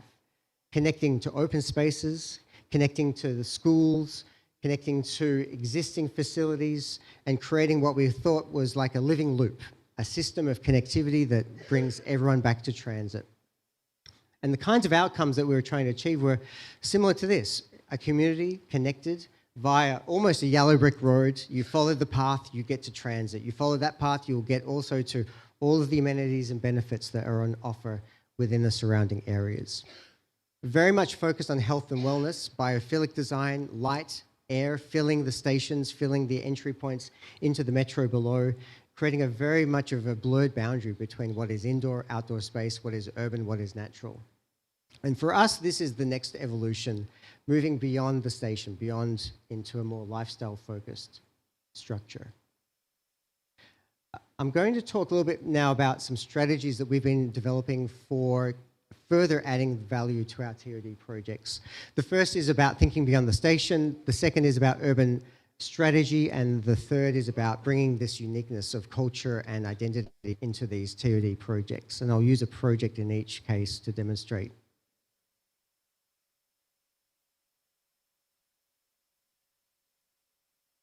The first is what is today the tallest tower in Singapore. It's called the Guoco Tower. It's about 200 meters in height. But probably what is most impressive about this is not the architecture of the tower. It's actually the interface it has directly to the Tanjong Pagar station below. The project sits in a really unique position, bridging between what is the traditional CBD and the Chinatown of Singapore, a very vibrant, diverse community. And this theme is really where community comes together. And what we wanted to create was a project that brings the community together, of course, at the footstep of this incredible tower, but really at the doorstep of a metro station. The building itself is composed in a way that responds to the adjacent context in terms of heights. It's a multi-component building with response to the skyline, the CBD, the contextual and street scale programs. But this is kind of where the magic happens, the integration. It was built at a time where it could be coordinated in construction directly with the metro station. No crazy structural engineering gymnastics were required to thread columns and foundations, which we do see happening more and more. So this idea of integrated station development is what really was part of the success, but also not just about connecting people to underground, connecting people into this space, which I think is the real hero, this civic living room. But anyway, two levels of below grade retail directly under the tower, each providing food concourses, retail space, supermarkets. It's not just about workers looking for amenity, it's also about the community and the surrounding areas. So that's why supermarkets are so critical to the success of this particular retail.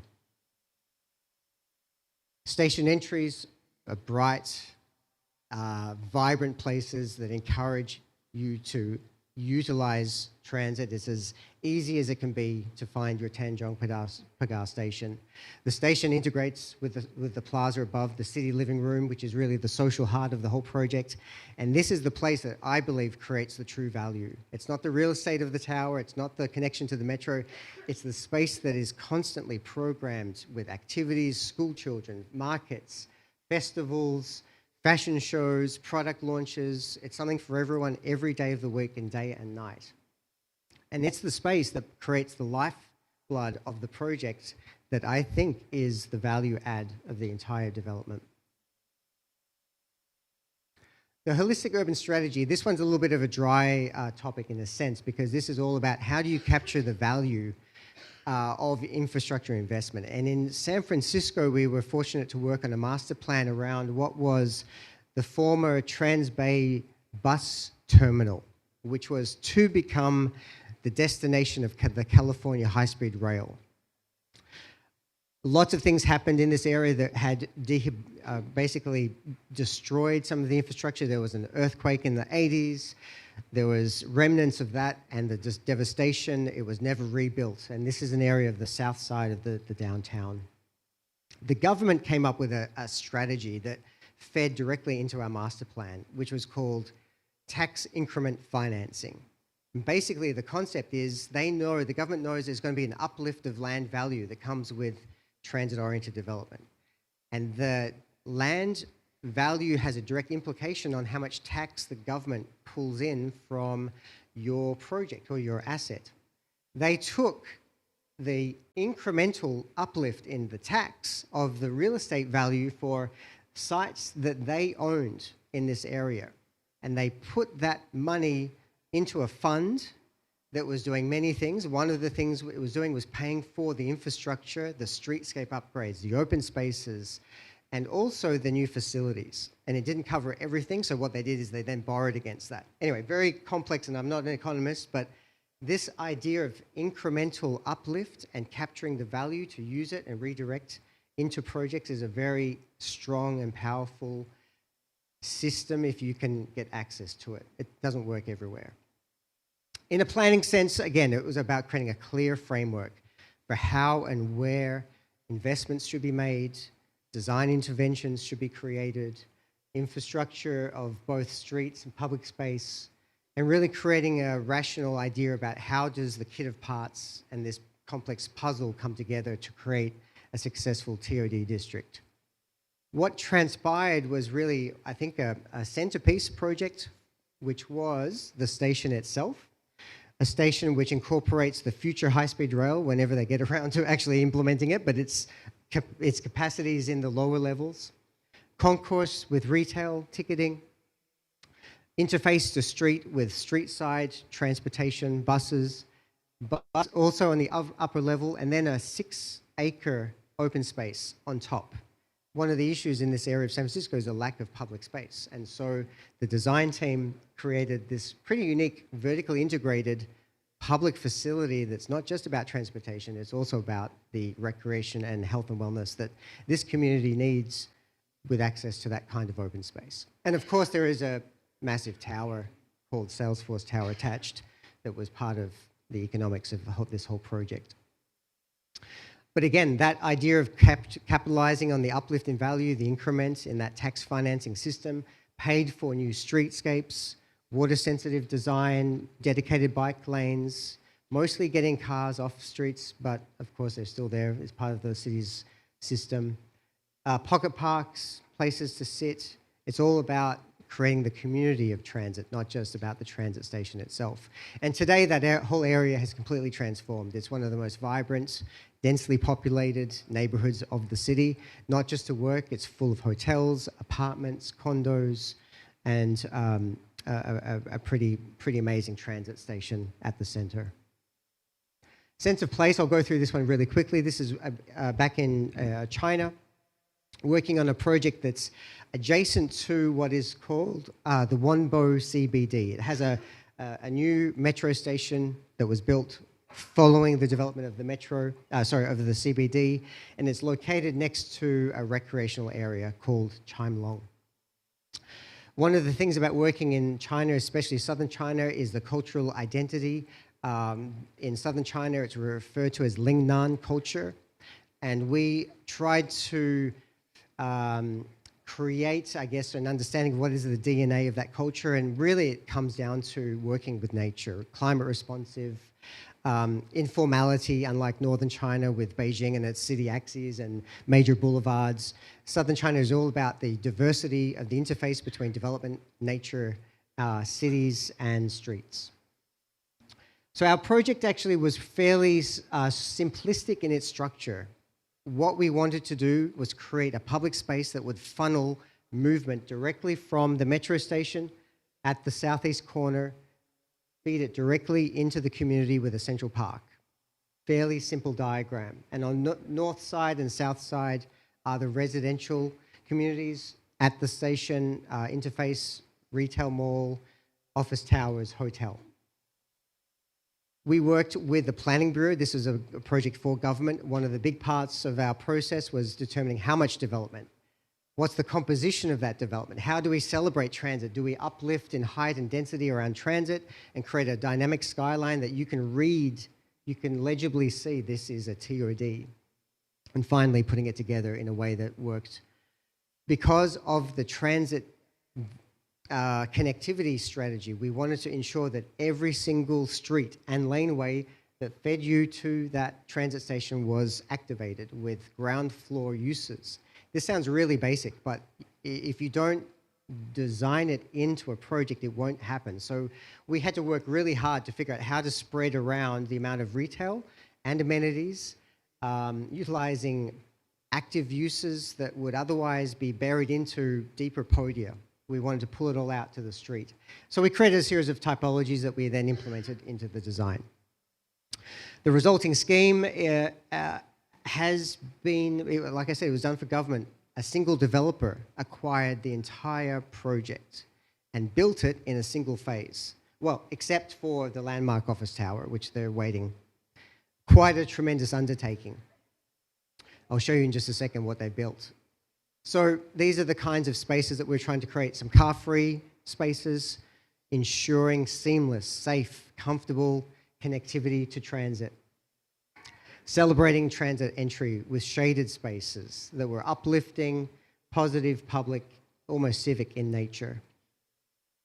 We designed this project during COVID, unfortunately. So we were all working from our home offices or kitchen tables.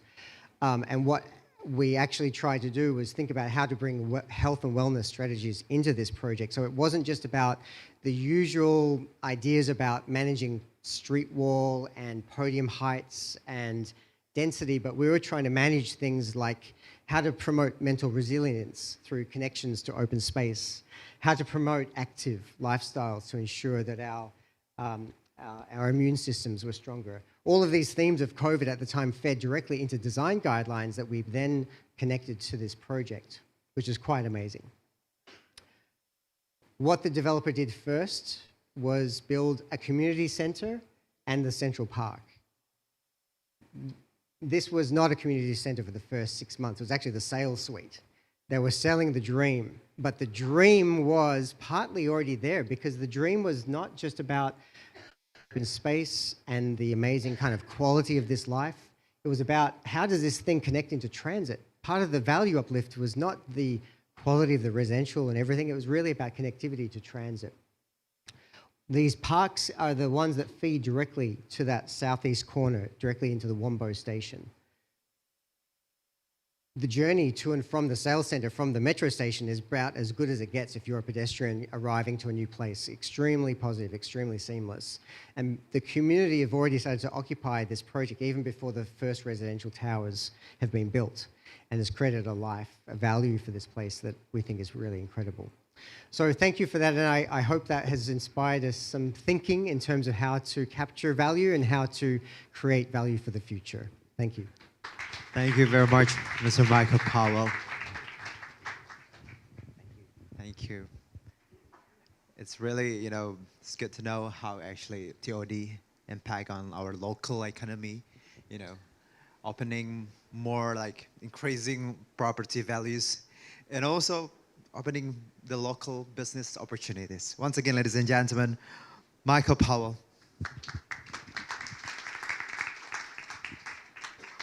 And next, I would like to invite the Chief Representative Urban Renaissance Agency, Mr. Junkichi Kano, to present the topic, Sustainable TOD and Urban Planning. Mr. Junkichi, time is yours.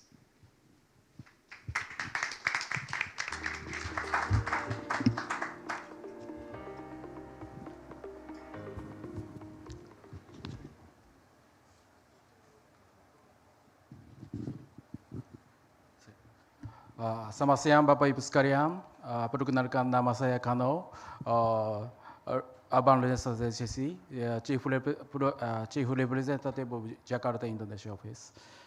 I will speak in English from now, sorry. And I'm very honored to have this opportunity to give a presentation about the TOD, and especially mainly in Japanese example. And I would like to explain about the sustainable TOD and the urban planning by you all. Let me introduce ourselves briefly.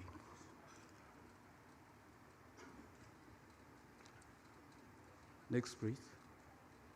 Sorry. We are like BUMN in Indonesia, so we incorporated the administrative agency in Japan. We are established by government of Japan in 1955. Originally, we established as a Japan Housing Corporation to cope with the housing shortage in the rapid economic growth period in Japan. And we changed the name because we kind of dealing with the several urban issues changing in the stage of the economic period. And okay. And our business field is mainly for the urban rejuvenation, housing supply, disaster risk reconstruction, and global affairs. And actually, we have implemented or involved more than 265 projects, and mainly for it, that is TOD. And our kind of major revenue, and one of the biggest role is the housing supply. We manage 700,000 rental housing units in Japan, and mainly for the middle-income workers people. And let me explain our perspective for TOD. This is the transportation, railway-based transportation railway network plan in Japan. You can see that the railway line is like a purple, and these lines covered almost all the area of the Tokyo, greater Tokyo area. And for your information, the size of the Tokyo is very, very close to Jakarta. And the green enclosed area is a CBD area. You know that the Yamanote line, it's like a circular line surrounded by this the green area. And we have implemented the suburban development and like a big new town development project in several areas. And the blue one is several example of our project. And let's see the Jakarta case. As I explained, that the size and the population scale is very, very close to, or similar to Jakarta and Tokyo. But you can see that the railway network is not yet covered all the area. And considering the size of the city, and if Jakarta would be the international competitive city, the railway and the transportation network should be enhanced more and more. And because the population is very big, so the railway-based transportation, such as MRT, is very, very important. Okay. And I would like to explain some, like the typography of Japanese TOD. And we can categorize TOD into the 4 patterns based on the transit network in Tokyo through our experience. You can see the like a CBD TOD, and yeah, like here around the Yukatas, and there is a suburban development, and this is also, it's very, I think it can be applied to the east-west line too. And these 4 types, the different approach and the different characteristics should be very applied, and that is important. And I think most of the people, you guys know that what kind of facility is necessary for the TOD concept. Like you can say that the transit facility, traffic plaza, and also pedestrian plaza, and the pedestrian deck, and these kind of infrastructure, and also the mixed use, the development is important. Not only transportation, but also the urban development. But it should be integrated or harmonized. And in Japan, we realized this scheme combining the railway construction scheme and also the urban development scheme. And the one, the one scheme is the land consolidation, both the horizontal land readjustment and also the vertical land consolidation. Our government enacted the law and systemized this kind of system. And also since the city consists of so many stakeholders, so someone must coordinate this kind of different opinion, different stakeholder. And you plays a coordinator based on our range of the experience and also the neutral and fair position. Like we are in the middle of the private and public. And sometimes we the law act as like a catalyst of this kind of development. And I'd like to explain our TOD project. And yeah, as I explained, we implemented the more than 200 TOD projects all around Japan. And mainly the big city, but it's in suburban city also. And this is our example. I would like to explain some example, which is a Tsukuba Express project, TX project, planned comprehensive approach between urban railway construction and the new town development in Tokyo metropolitan area. You can see the orange line from CBD area to Tsukuba Science City. Yeah, this is the brief summary of Tsukuba Express line. The total railway length is roughly 58 kilometers, and the distance required time is 45 minutes. So we, not only us, but there are 20 projects has been implemented around the new stations. And total development area is 3,300 hectares. And you are involved in 7 projects and 16,000 hectares. Like we try to kind of implement the railway construction and the urban development very, very consistently and parallelly, so without any gap between railway construction and housing, urban development. And this is our land use plan in some stations, Nagareyama Otakanomori station. So we made this master plan and land use zone. And you can see the station in the center, and we allocate the commercial facility zone in the very close to the station. And in the periphery, we plan the medium to high stories condominium. And we lay out the detached house zone in the further area. And we also try to allocate the facility for the greenery space in to cover all the range of residents. Yes, this is the aerial photo from the Nagareyama Otakanomori station. This is what we allocate the plan. So we try to make the high FAR the facility very close to the station, and the lower FAR facility the farther from the station. And there are like a hotel, the shopping mall, and the child rearing support facility. These like urban amenity facilities are planned and located in the center, in front of the station.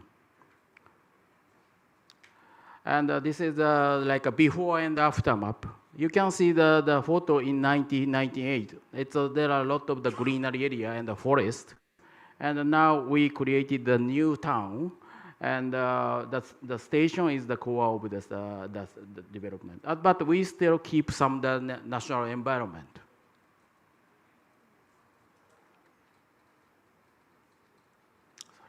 And in terms of the greenery area and the environment, this project aims to realize the harmonize with and living in the nature with the urban amenity. So we try to put the importance on the greenery area and also the nature. So you can see the photo in the left, upper left. There is a Ichinoya forest, which is there is a goshawk living in that forest. And we try to keep the goshawk nest and also maintain the neighborhood park and try to preserve this kind of natural environment. And also we try to prevent a disaster. So we have a typhoon in Japan. So we maintained the detention pond and also retention pond, which is to prevent the flood. So, but we try to keep the natural kind of ecosystem as much as possible. So we try to keep the insect, animal, or birds, then they can settle there. And but in the retention pond in the light, so we would like to make the water-friendly facilities. So we open the facilities if it's not urgency or in the emergency phase. So people can do the recreational activity along this greenery area. And you can see like a green circle, and we make this kind of the greenery corridor. We made the green corridor consists of the neighborhood park or ring road with local species, trees or something like that. So we try to keep this area's character as a green networks. Yeah, you can see this awful river. This is like the river. The river itself is maintained or managed by the government, central government, but we maintain not only the river itself, but we built a retention pond and the neighborhood park around there. So people can utilize this area as a recreational activity on Saturday or Sundays. And this is the impact of the TX project. And I will, if I have time, I can explain some system that because of the population, the number of passengers per day is steadily increased, and also the population and the railway passengers have a significant effect, and it's steadily increased. Except the COVID-19 period. But this is realized not only by the infrastructure development. So this Nagareyama city try to provide certain social service to make attractive for that area to live in. Yes. This is an example. I will explain some very, very different like a CBD-based TOD project in Osaka. This is this TOD is like one of the form of the PPP, not only by public but also implemented by private sectors. And this is a larger scale of TOD project. It used to be the freight terminal depot, and that freight depot has no longer is necessary. So they did the land use conversion, and the UR purchased the land for that previous site. And we implemented the urban development project to make infrastructure. Then we made with the pedestrian plaza right in front of the Osaka station. Actually, this is one of the highest land price areas, so very, very high economic value. But the local city government, Osaka city government, decided to make this pedestrian plaza. And also the private sector agreed, and they will build the facility around the site. And actually, this is very unique. And this make this facility it can roll as an evacuation place for the emergency too, and the people's kind of the assembly point. So maybe there is some new activity will be created by both private and public. And yeah, private sector build the office or some hotel around this park, and that view may be very, very wonderful. And this is like an effort on public and private partnership. So in the effort on tangible asset, that we secure the 8 hectare the midori, in Japanese, the green. Midori is in Japanese. And the realization of the quality public space. I think that in some countries already, they're very, very popular, but the place making is very important topic in Japan right now. And securing effective surface area for the evacuation. This is like a physical one. And the intangible one, so we try to maintain the integral management of this project, and also the realization of CO2 reduction, and the energy management, and the creation of the vibrancy and the innovation at the public space. Yeah, this is like an image of the realization of CO2 reduction and the management at the Umekita project. This area, the image is not by solving by one building, but as an area, we try to achieve the goal of this CO2 reduction and the energy management.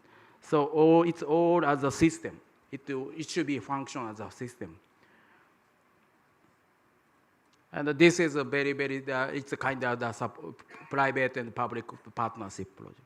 And this is a summary of our project. And the Nagarema Otakano Mori project, it's a kind of suburban project.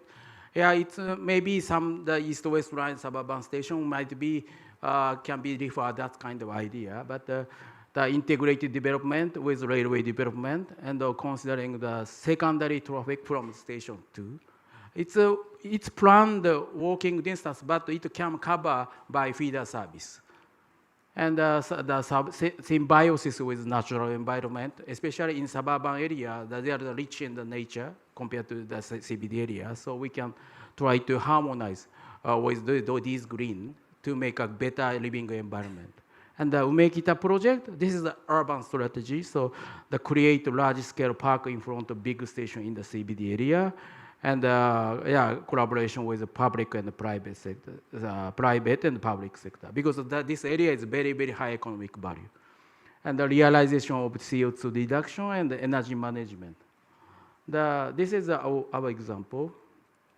And yeah, I would like to expand our kind of overseas achievement, since I'm a representative in Jakarta office. Yeah, you can see the several countries we are doing the activity in countries, but you can understand that Indonesia is the most important country. I may say in different words in other countries, but today, Indonesia is the best. Because I have been, yeah, thank you very much. Because I'm only in charge of Indonesia. Yeah. Okay, then, now I would like to explain about our partnership with the MRTJ and our program in the Jakarta area. I think Michael also involved with this urban design guidelines. So we have exchanged the MOU in 2023, July, TOD, to promote a TOD in Jabodetabek. You can see the photo of Mr. Farhad here. And we also signed the minutes of meeting to focus on to support the Jakarta's pedestrian deck on this year to April 25. So you are and the MRTJ exchange minutes to cooperate, especially regarding the development of pedestrian deck in the Jakarta's area.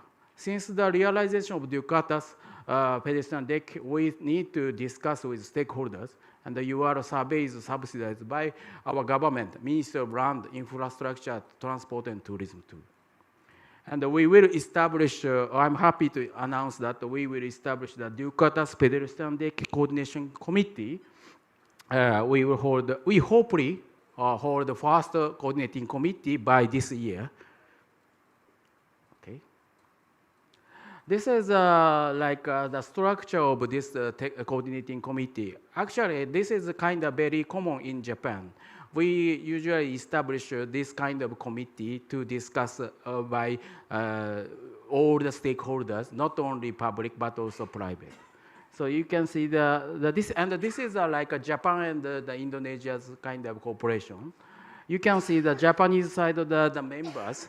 UR is a kind of public enterprise, and of course you know JICA and the Embassy of Japan in Indonesia and our ministry in Japan, and not only the public sector, but also we invite the Japanese company who are doing the project around the Jakarta area or going to launch that project or seeking the opportunity for the project. The Hankyu Hanshin Property, Mitsubishi Jisho, Mitsubishi Estate, and the Mitsubishi Jisho Design. Actually, they are also involved with the Umekita project too, especially Hankyu and the Mitsubishi. And the Mitsubishi Jisho Design has a very, very rich experience in the TOD project in terms of design. Of course, that is our system. And for Indonesia side, and it's still in the process of the confirmation. But I discussed with the DKI government, the BAPEDA, and they totally agreed this concept. And the government will support, I think. And then the ministry may support sooner or later. I hope then MRTJ will be the chair of this committee, and UR will be the co-chair as a secretariat and to support or to work together to promote the TOD, this pedestrian deck project. Yes, this is an image of the pedestrian deck. We are still in the process of the confirmation from some engineering point of view, but we also try to make some kind of idea of the business, the project schemes too. Yeah, this is some image of the pedestrian deck. Now, these projects you are also involved with that. Since we would like to utilize this our experience to the pedestrian deck project too. I'm sorry. Let me PR our office. Yeah, we just opened our representative office in last August. Yeah, this is all the member of our office. Yes, yes, but our colleague is more than 3,000. So, and then we have a lot of friends here. So maybe we can collaborate together. And please feel free to consult or contact with us. Maybe we may do something to help you. Terima kasih perhatiannya.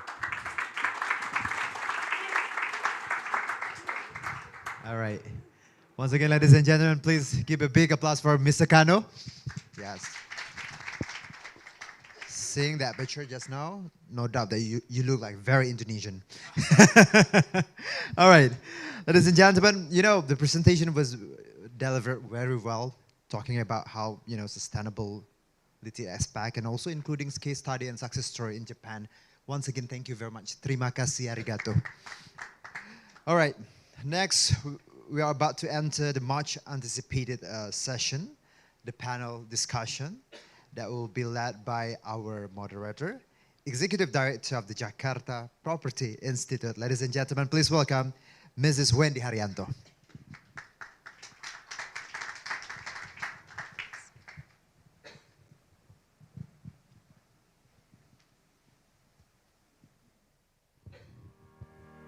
Selamat siang semuanya. I'm hoping for a more interactive session. So if you do have questions, please raise your hand at the end of my initial questions to the panelists. And please just be active, because this is an opportunity for us to be able to ask questions to all these three experts.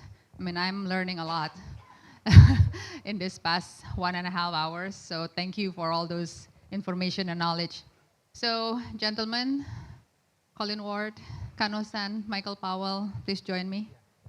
as a panel?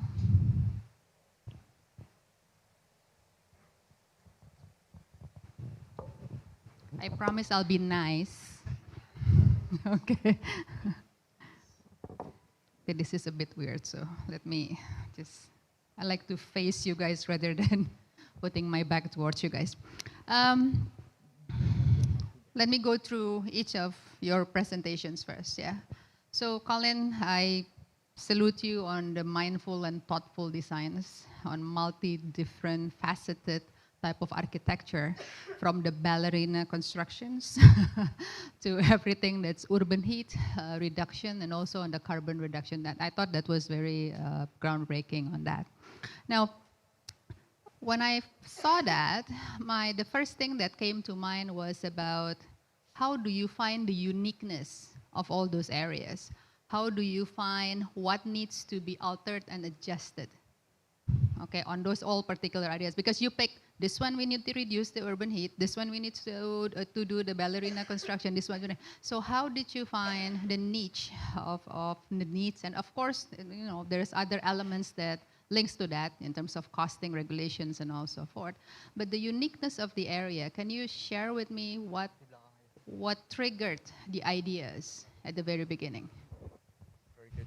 Great, thank you. Yeah. Is that okay? Oh yeah. Yeah, thank you. Yeah, super good question. We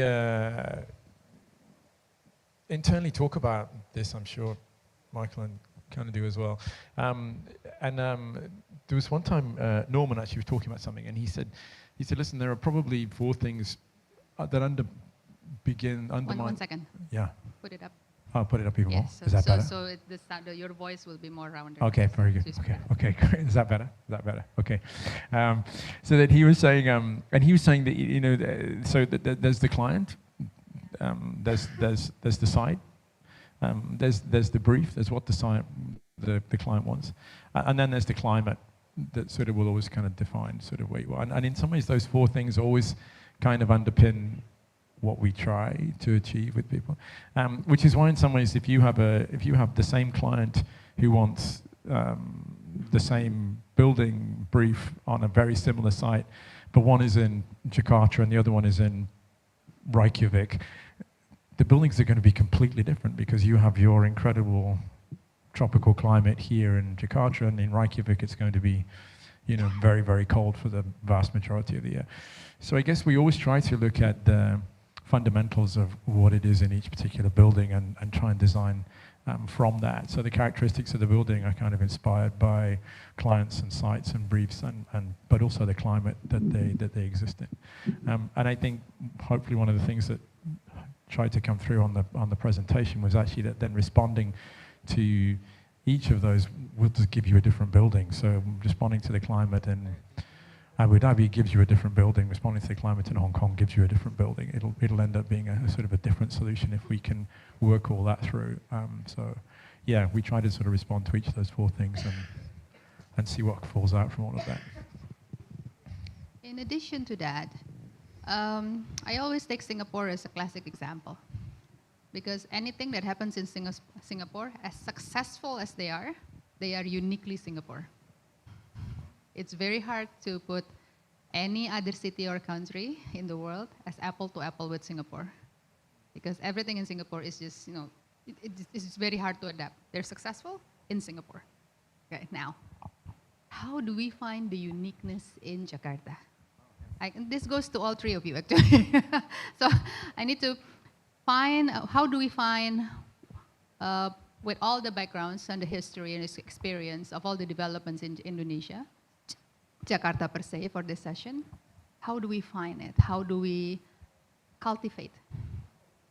Yeah, I think that's a great question, and actually, I think all 3 of us would love to have a go at that. I mean, but I mean, doesn't it just come from who you are? I mean, you have this extraordinary culture, right? You have this amazing history. You have this incredible culture, which comes from an incredible architecture, which comes from. I mean, like we sort of said when we looked in Abu Dhabi. If you look at the historical architecture here in Indonesia, you'll find incredible lessons about how you should design into the future. I mean, I don't know Indonesian architecture. I'm sure there's a lot of academics in the room who would know a lot more about it than me, but I'm sure you'd have an architecture which is based on incredible traditions to do with wood, incredible traditions to do with overshadowing, incredible traditions to do with looking after the rain, incredible traditions to do with how you deal with the sun, incredible materials, incredible colors, and I think if you look into that, you'll find a contemporary Indonesian architecture. I completely believe that's how you would do it, and I'm sure there are ways. There are sort of lifestyles and just how people live in Indonesia that again would also give you telltales about how you can live working forward. I mean, I'm European, right? And so therefore, then in some ways, when I look at residential developments in Europe, they're very different to how they're in Asia. Asia has a much more intergenerational connectivity, which is a really incredibly great thing, you know. And there's a much more emphasis on family, there's a much more emphasis on tradition here in Asia, which is a really terrific thing. You know, it takes a village to raise a child, it takes a family to raise a child, and I think looking at that incredible familiarity and that incredible familial relationships that exist here in Asia, again, for me, will tell you about how you should design residential developments in cities like Jakarta, which will be very different from how they are in Europe and North America. So I think if we were ever lucky enough to work on that, we would be very interested to look at the history of Indonesian architecture, the relationships of Indonesian architecture, families in Indonesia, working cycles in Indonesia, how do they do that? I mean, I'm a big believer that you could come up with a very interesting, sort of unique Indonesian approach to how buildings would look unmistakably Indonesian, and people would go, oh, there's this incredible new development in Jakarta because of, you know, A, B, C, and D, and this is unique to Indonesia, unique to Jakarta. I think if you study how people live, how people work, the history of architecture, the history of buildings, I think you'd find some really, really interesting things that could develop. We might be able to get some insights later on from our architect firms. Yes. Present in this room. Okay, later on. Okay. Kano-san, you have something to add? Yes, the uniqueness. I think all of the country, all the city have the culture and the history. We should respect that. That is kind of basic things. And but regarding the TOD, so we need a certain infrastructure of the transport network. That should be the basis of these kind of cultural things, because of the convenience. Because this is the mega city, we need the urban function. So we should maintain the infrastructure properly. Then, we can reflect something in the architecture, or we can make we can plan that some facility can reflect or appeal those kind of the good characteristics of Jakarta. And because of I know I have been living in Jakarta over than 5 years. I really love Jakarta. And then Jakarta's it's difficult to explain in a short time to the attractiveness of Jakarta. So you are rich in the green. The people are very kind and open. And the bond social bond is very good. I don't say good or not, but this is very tight.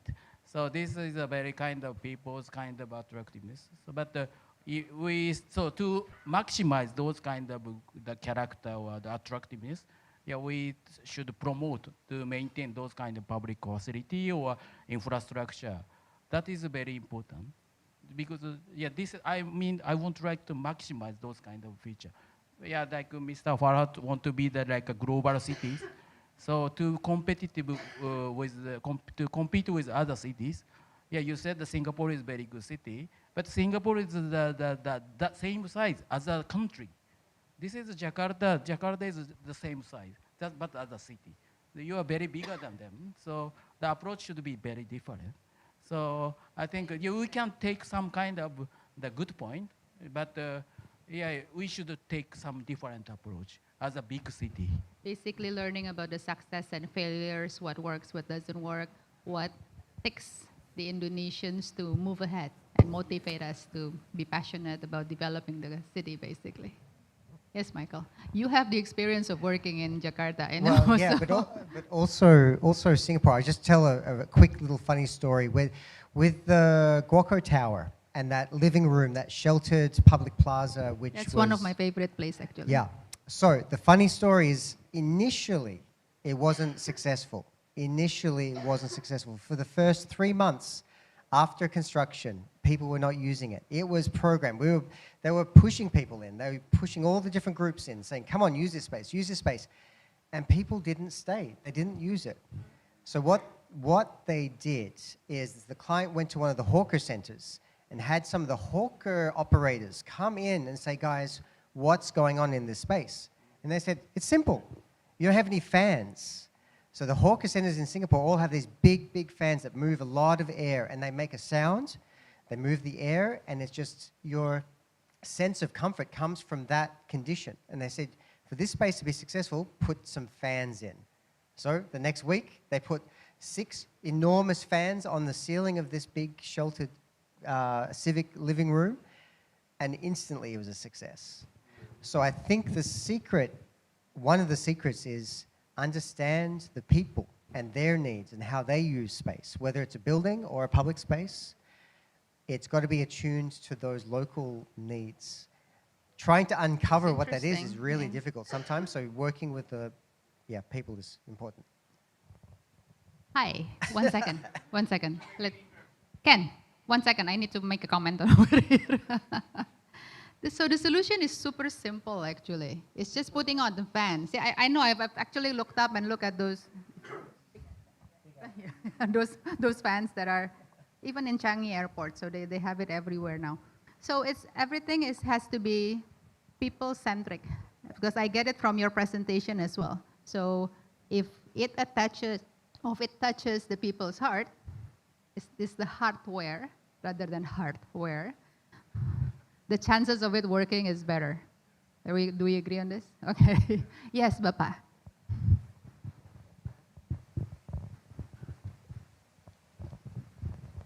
To make it interactive, have you been to Brockham Station? Brockham Station. Yeah. Yes. Yeah, I think it's a good example of TOD success. Yeah, before and after this cityscape, and also the human trafficking and the movement change. And also on the one side, there is a shopping mall directly connected to the station. The other side, there is a small pocket park, and which gathers a lot of people. And if you go there, you will see and feel maybe the uniqueness of Jakarta TOD. I think that's a good example. So before you leave, I recommend you to go. Yeah. Because that's one of the interconnection through bridge, directly to the shopping mall. So, but the level of income level actually just integrates the moment the bridge. It works really well. The mall traffic has increased quite significantly because of that. So, yeah. And and it's also because it's always about TOD. TOD is okay, good concept, but many people thinks about it's just making it, right? But people cannot afford that much here, so you have to do with what you can, and it's quite affordable. And I think this investment is not that big, but the result is quite good. This is what I see. Thank you. Sorry, I talked too much. Thank you, Bapak. Okay. Any comments from our urban planner architect friends? Pak Melwin. Tuh sih, sini Pak Melwin.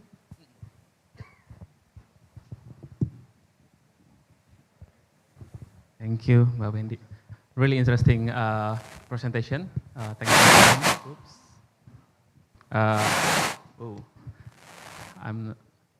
Hello, test.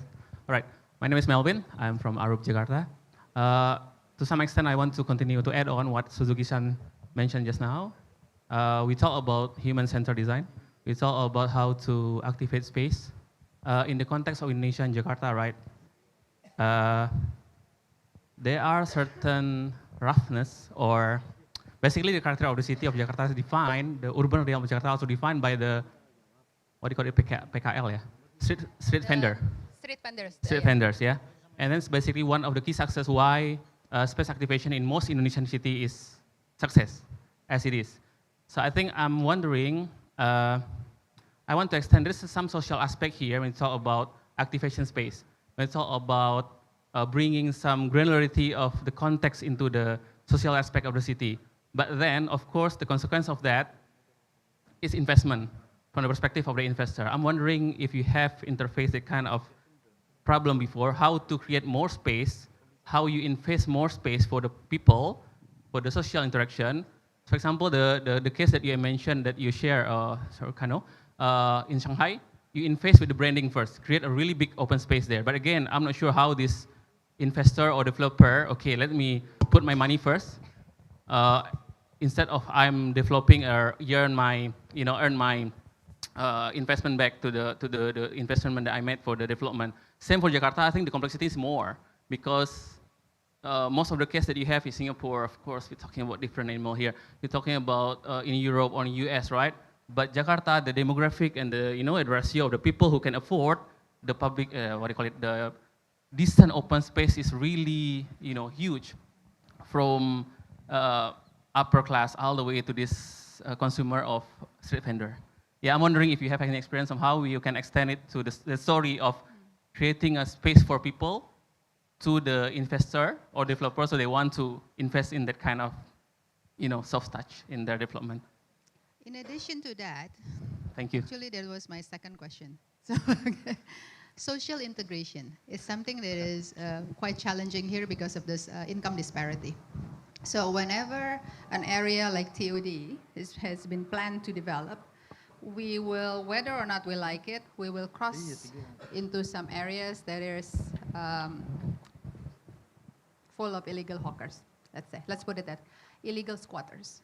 So how do you integrate the social heritage of our kampong areas without having to move them away? But is there any seamless transition that you've done or your experience whereby you can transition from the local kampong heritage towards all these modern architectural developments? Nyambung ya, Pak Memben? Okay, who wants to start first?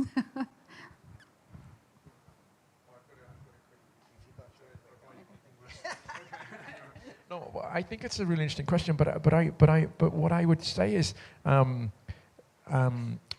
if I can put it one way, I think the implication behind your question was you think it's difficult because you think the developer will find it difficult to do this. But actually, I don't know what my colleagues' experience is, but in my experience, it's not difficult at all. They don't find it difficult because they actually see the advantage in it is actually my experience. Because I think one of Michael's great slides earlier on was when they were working with MRTJ early on, and he sort of showed the density that's required around TOD hubs, and it's sort of, it's kind of the classic TOD diagram, which I think it was really, really good to see it. And my experience, within that density, you still need public space.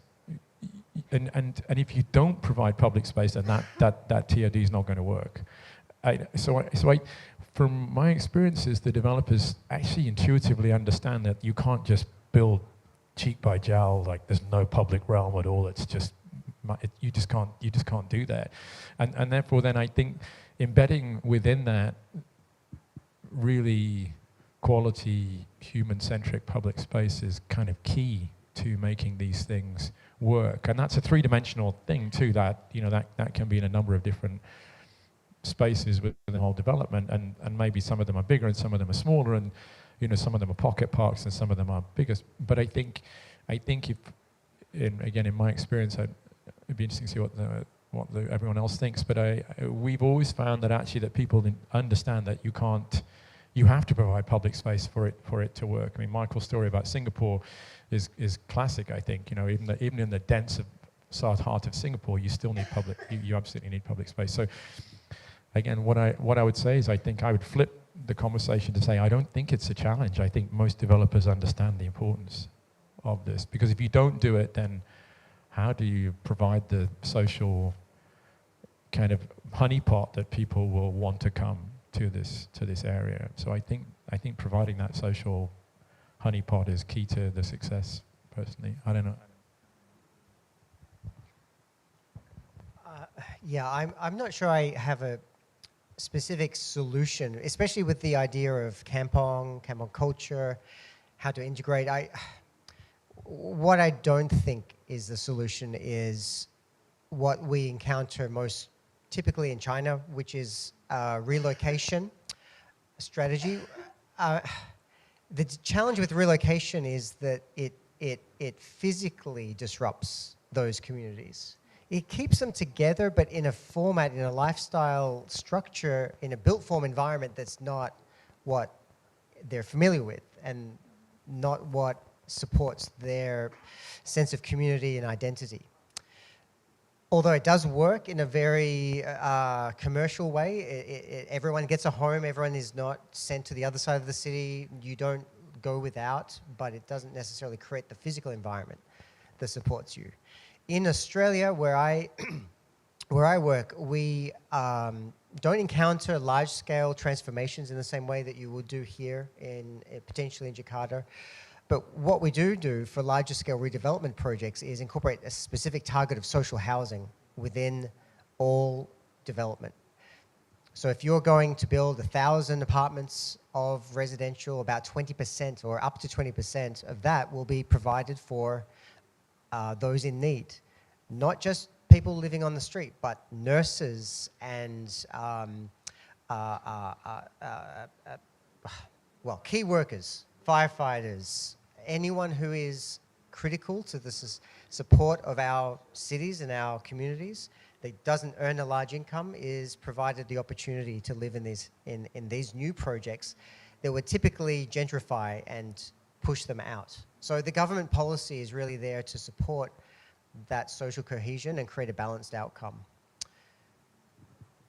That's actually a very good outcome, policy in order to protect the people who cannot afford living in these areas. Kano-san, the pedestrian deck I thought was an excellent idea. I look forward to be enjoying that space. That's one example of public space that will integrate income disparity, actually. Everybody will be using it. Because at the current time, if you were to cross Dukuatas with a car, it will take you 30, 45 minutes. So that pedestrian deck would actually resolve all those time issues. So do you have any input on that? Yes, I think, for Dukuatas, you know that the 5 malls already operating, gathering in Dukuatas, and maybe increased later. So one of the biggest transport nodes in this area. So, but to utilize this network, we need a walkable environment. And of course, historically, there is a Sudirman Road and also the Chiriun River. This is also very important as a basic infrastructure of this company. But we need to consider, if we to promote a TOD, we really have to consider or improve the pedestrian network. And I think because of the MRT, I see a lot of people walking on the way to the office in the morning, even in the Sudirman Road. That's happening in this country or in this Jakarta. Before, I also frequently heard that Indonesian people doesn't want to walk for a long distance, but it's already walking. So the environment can change the people's behavior. So, but of course, we are still in the phase of the changing or the transition. So we need to improve this kind of public infrastructure. The walkable environment is not only the infrastructure, but also good for the health. So that is also good for the economy too.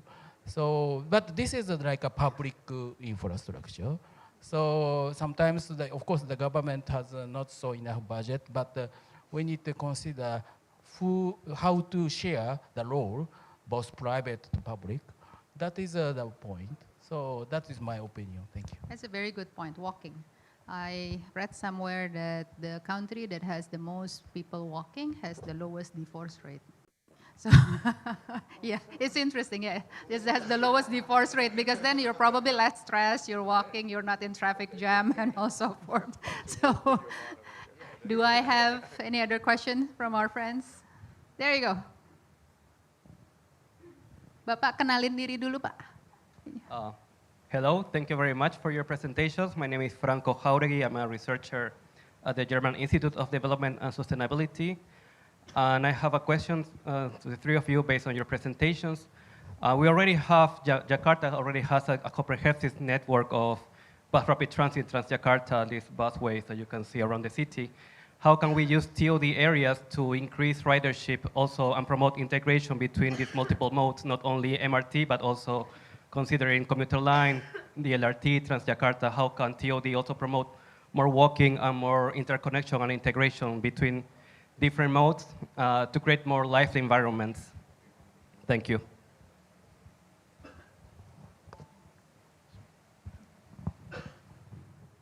Okay, thank you for your question. Yeah, to increase the ridership is also very important to the railway business sustainable. Otherwise, the railway network want to be expanded. So that's why I think that to get much more passenger from the other area, so to open the station or the accessibility, to improve the accessibility is the key. So if the using the public transportation is convenient and efficient for the people's the business or life or the hobby of everything, they will use it. Maybe it's not, it's on the way to be convenient as a public transportation, especially the railway. That's my, the answer. Yeah, I'll just add to that. I think you think about the user experience first, the transit user. And as a transit user, what you're really trying to find is the most efficient, direct, seamless, easy connections possible. So whether you're walking from your apartment to the station or the supermarket to the station, whatever you're doing, you want it to be friction-free, easy, safe, and comfortable. So it comes down to a lot of public infrastructure, really. I mean, when we were working at Duke Artists, we wrote into the guidelines some very basic standards for the width of sidewalks, the amount of shade provided by trees, and even that crosswalks should be marked with paint. Because we found that when we were working here, at that time, you didn't know how to cross the road. There was no markings for you to cross the road. So even the little things add up to creating a more of a district scale integration of transit-oriented development that's really about the user. It's not about the architecture necessarily, although active ground floors and safe environments are important, but it's really about how to create that seamless connectivity. And that's a lot to do with how cities are designed and planned. Yeah. You want to add on to that? You're good? No, I think I 100% agree with everything that's been said. I guess the only thing I would just say is I think probably that all the research seems to say that we're probably kind of at peak. We're kind of at peak car now, kind of globally. Hopefully we're at peak car now. And that car usage will only go down from here. I know people in Jakarta may find that amazing. But I think we're kind of probably at peak car now. So car usage is only going to go down from here and TOD is only going to be more important. We'll all end up... I was reading somewhere that all of our grandchildren, none of them will ever drive a car because it'll just be we just won't be driving cars anymore. Cars won't exist. Maybe they'll have little self-automated bubbles that people sit in, but no one will drive cars anymore. So we're kind of going through this incredible transformation as a society, and therefore then I think so that all the great things that everyone said here about the importance of TOD developments is kind of even more important, because I think we won't be having cars anymore. We'll be sitting in these little automated self-driving units that will pull into TOD stations, and therefore then that frictionless, effortless communication that Michael just talked about is kind of even more important. So how do we safeguard these future TODs to be not even about cars at all, but about future modes of transportation and making that this incredible sort of frictionless, very safe, very enjoyable way to travel is probably even more the challenge in some ways. Thank you. Okay, one more question? Oh, thank you. Any other question from the audience? Halo Bapak. Introduce dulu ya Pak. Terima kasih, thank you. I want to ask to Carlos-san. You presented Tokyo close the same with Jakarta, but I think much more different. I visited a long time ago, around 24 years ago in Tokyo, 10 years. At that time, underground MRT, like in Indonesia, already 5 level. But in Indonesia, not just 1 level, from Senayan area to go to the Old Town City. Sorry, my name Franz, in charge in Grand Paragon Mall. Right now in the project session 2.202 session. I want to ask, 24 years ago, already 5 level in Tokyo, Japan, that project in one time or step by step going down to the ground? Because right now in Jakarta will be second level from east west with north to south to north. I want to know about that, Kano-san. Thank you. Thank you for your question. I said the Jakarta and the Tokyo is the same. In terms of the population and also the size of the city. Of course, the situation or history is totally different. In Japan, expanded the railway network since 1920, and railway network enhancement is fast. Now, Indonesia is like road network first. It's a bit different. But when we consider the size or the city scale and the necessary urban infrastructure, I think the Jakarta should be more enhanced transportation network. That's my point. And for the stepwise development, I think, yeah, of course, in Japan, our land is also limited, so then the land price is getting high, and to implement, to create a new railway line, it's not easy regarding land acquisition. So the government enacted the Deep Underground Act, so then it's without any land acquisition. So, but we need to, it's not easy to jump into those kind of things, because you are also suffered in the land subsidence in this area.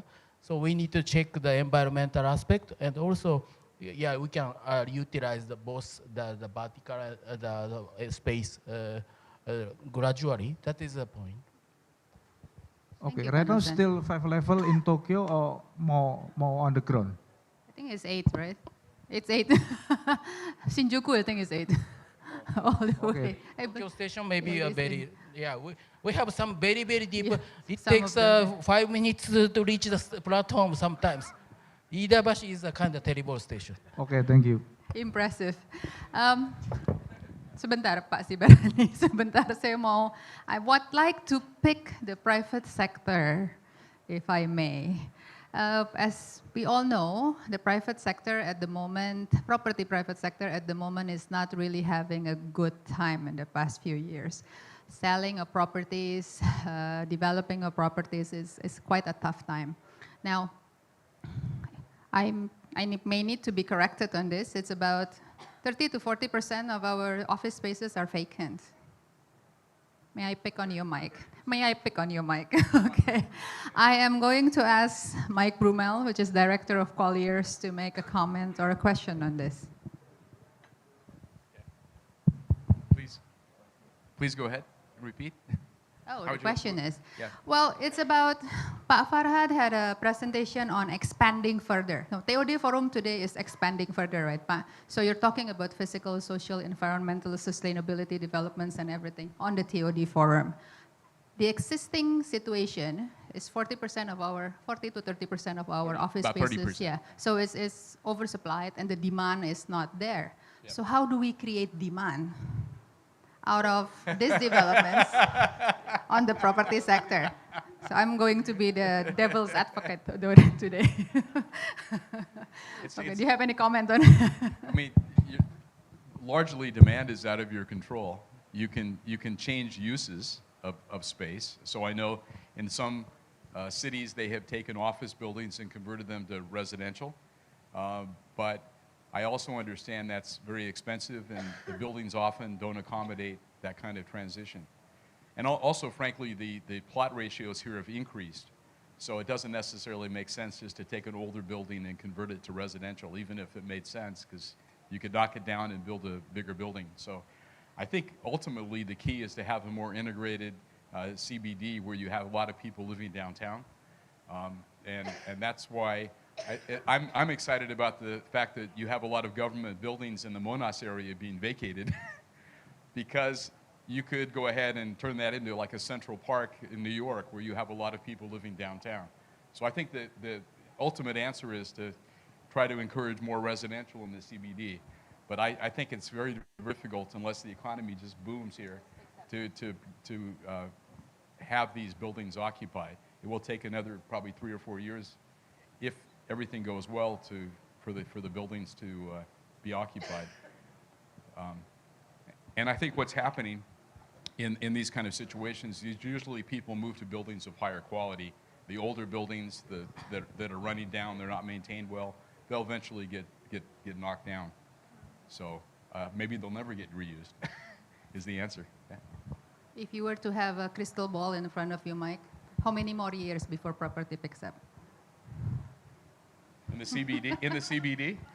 Oh, I don't Entire know. Jakarta area, I would like to say. It could be 3, 4 years. I don't 3, know. 4 years. So with the new president? Yeah, hopefully. New election. Hopefully. Yeah, Okay. I think people are pretty positive. I frankly see a lot of interest in Southeast Asia right now, considering what's happening in China. I know on the industrial side, we're seeing a lot of, every day we're getting calls from Chinese companies that want to open up factories here and move operations. So I think it's a good sign for the economy. Yeah, and Okay, that so should, it's picking that should up. bleed over into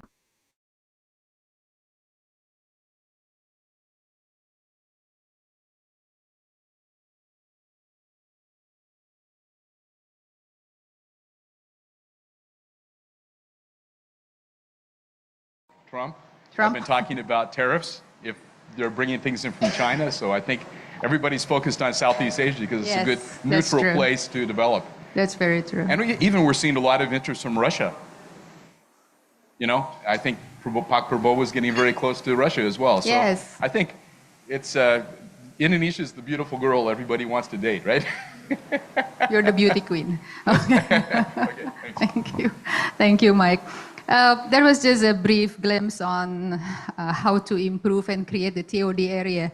Because I thought, I mean, we can design and plan and do all that, but if we cannot come up with the right demand for the area, then it might not even work. So it'll be a nice drawing on a piece of paper. So, Pak Sibarani from Urban Plus. Yes, Bapak. Oh, Mike.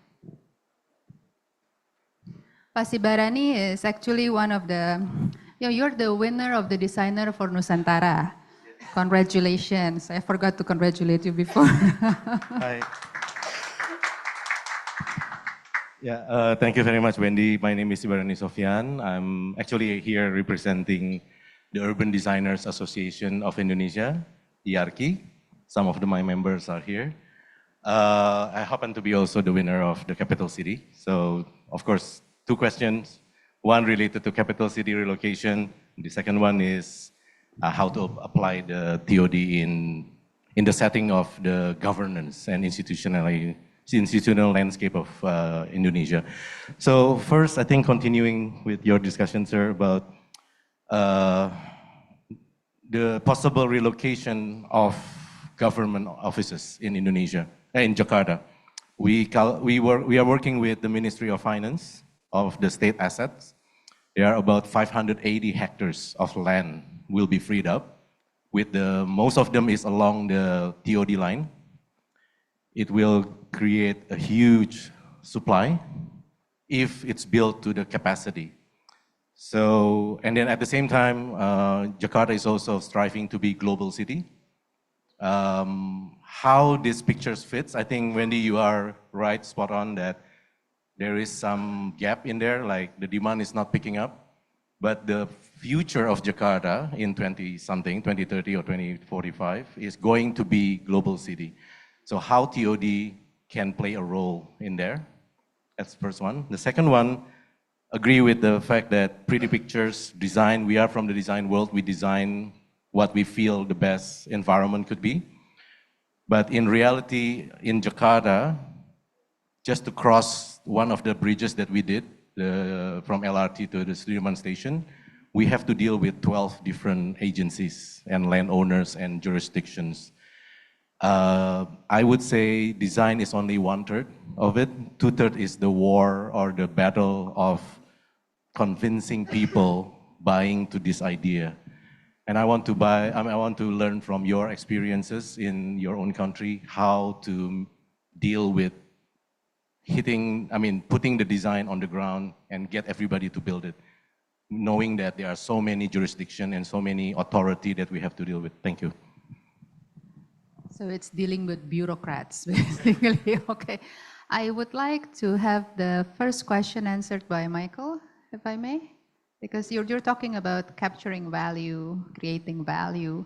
So the question is actually about how the would TOD add on value on all those government building that is supposedly going to be vacated in the near future.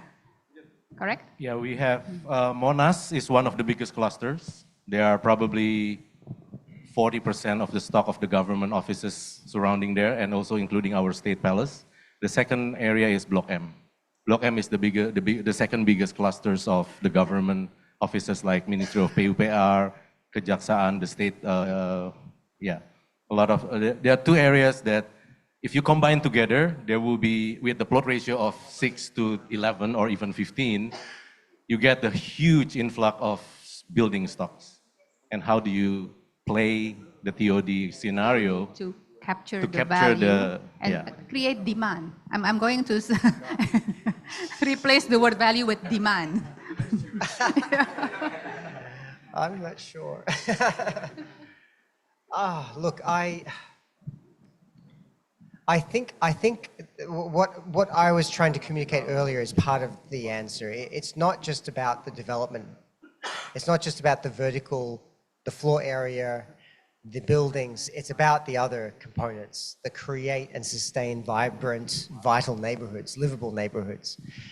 So I feel it needs to balance. It can't just be thought of as we're going to do TOD, maximize GFA and FSR or FAR and just go hell for leather to build out as much as we can. It needs to be balanced with all of the social infrastructure.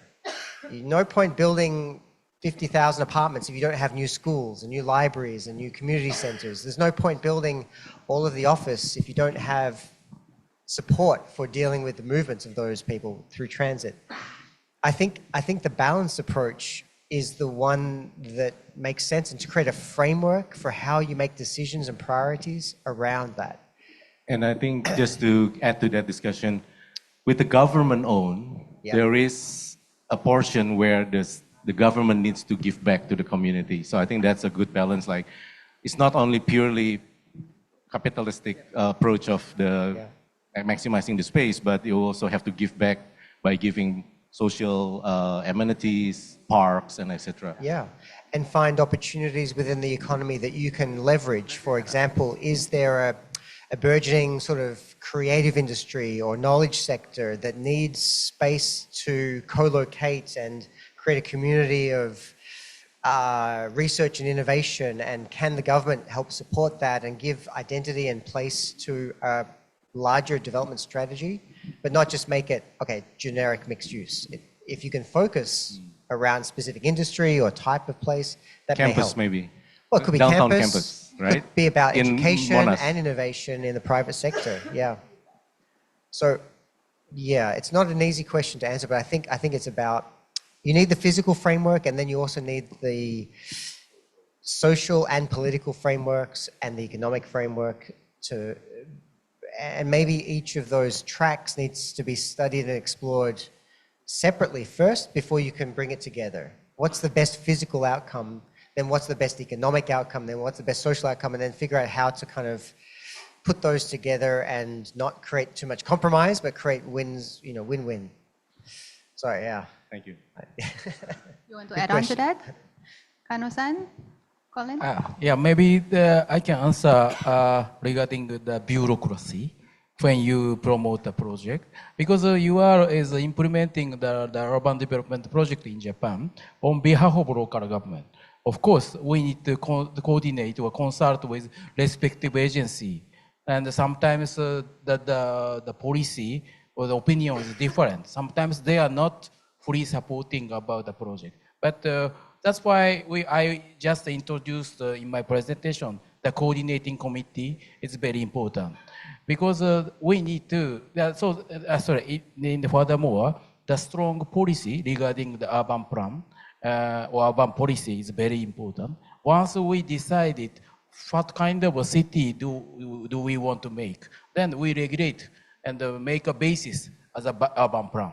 Then, but of course, we need a lot of discussion by taking the opinion from the respective agency. But we get the consensus by utilizing this kind of platform.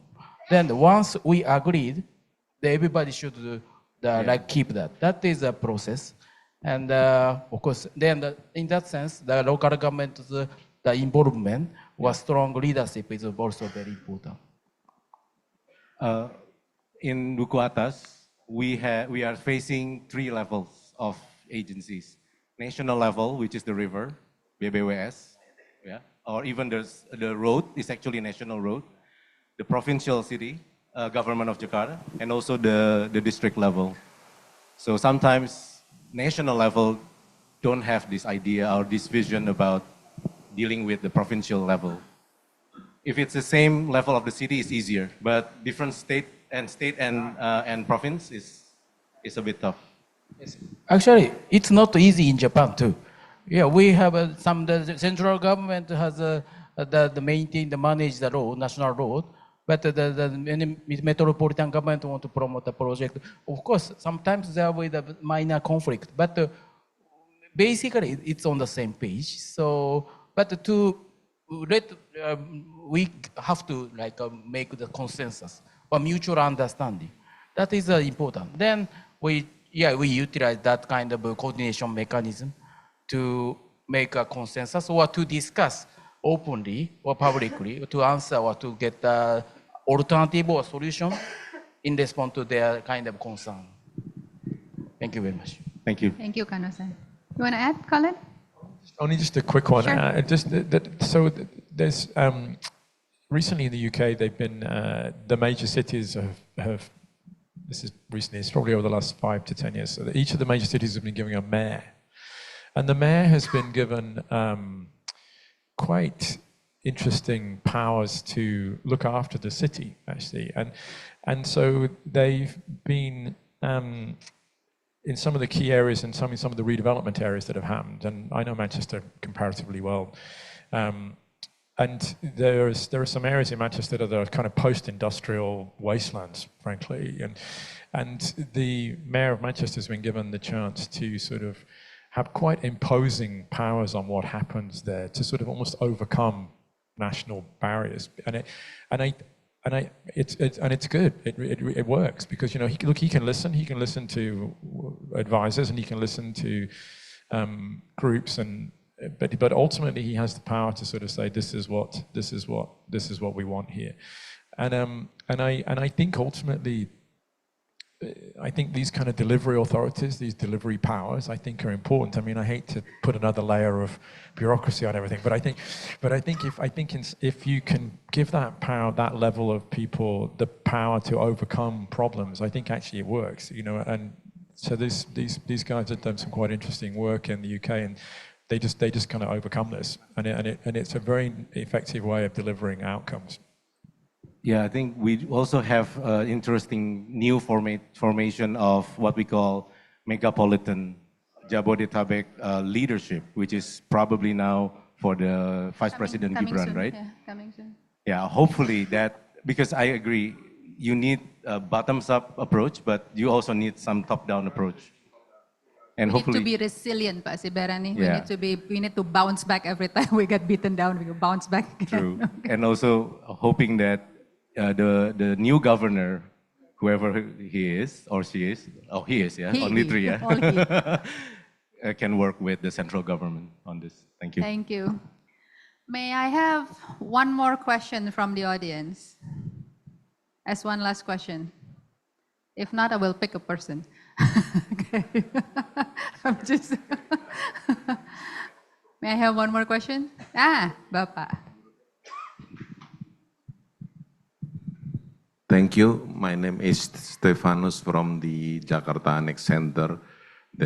the project on the Cideng, on the Jati Baru side, and our location will be one of the TOD station there.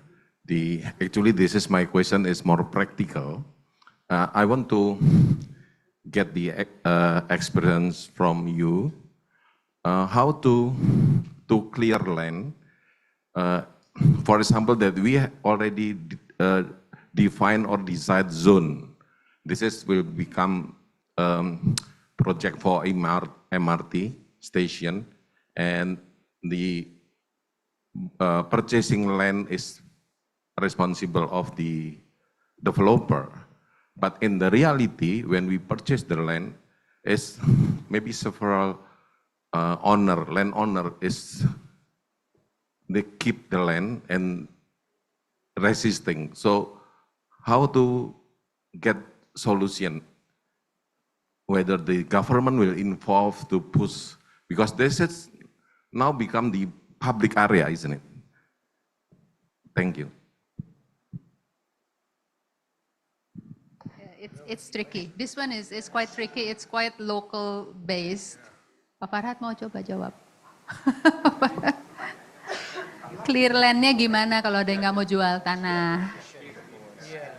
Oh, case in your is probably government-owned land, most likely. In other places, in our case, Indonesia is private-owned land. So we were facing legally. If you go to court, you won't win because it's rightfully theirs. So how do we induce their mind to be able to understand the purpose of developing the city is actually going to be benefiting them?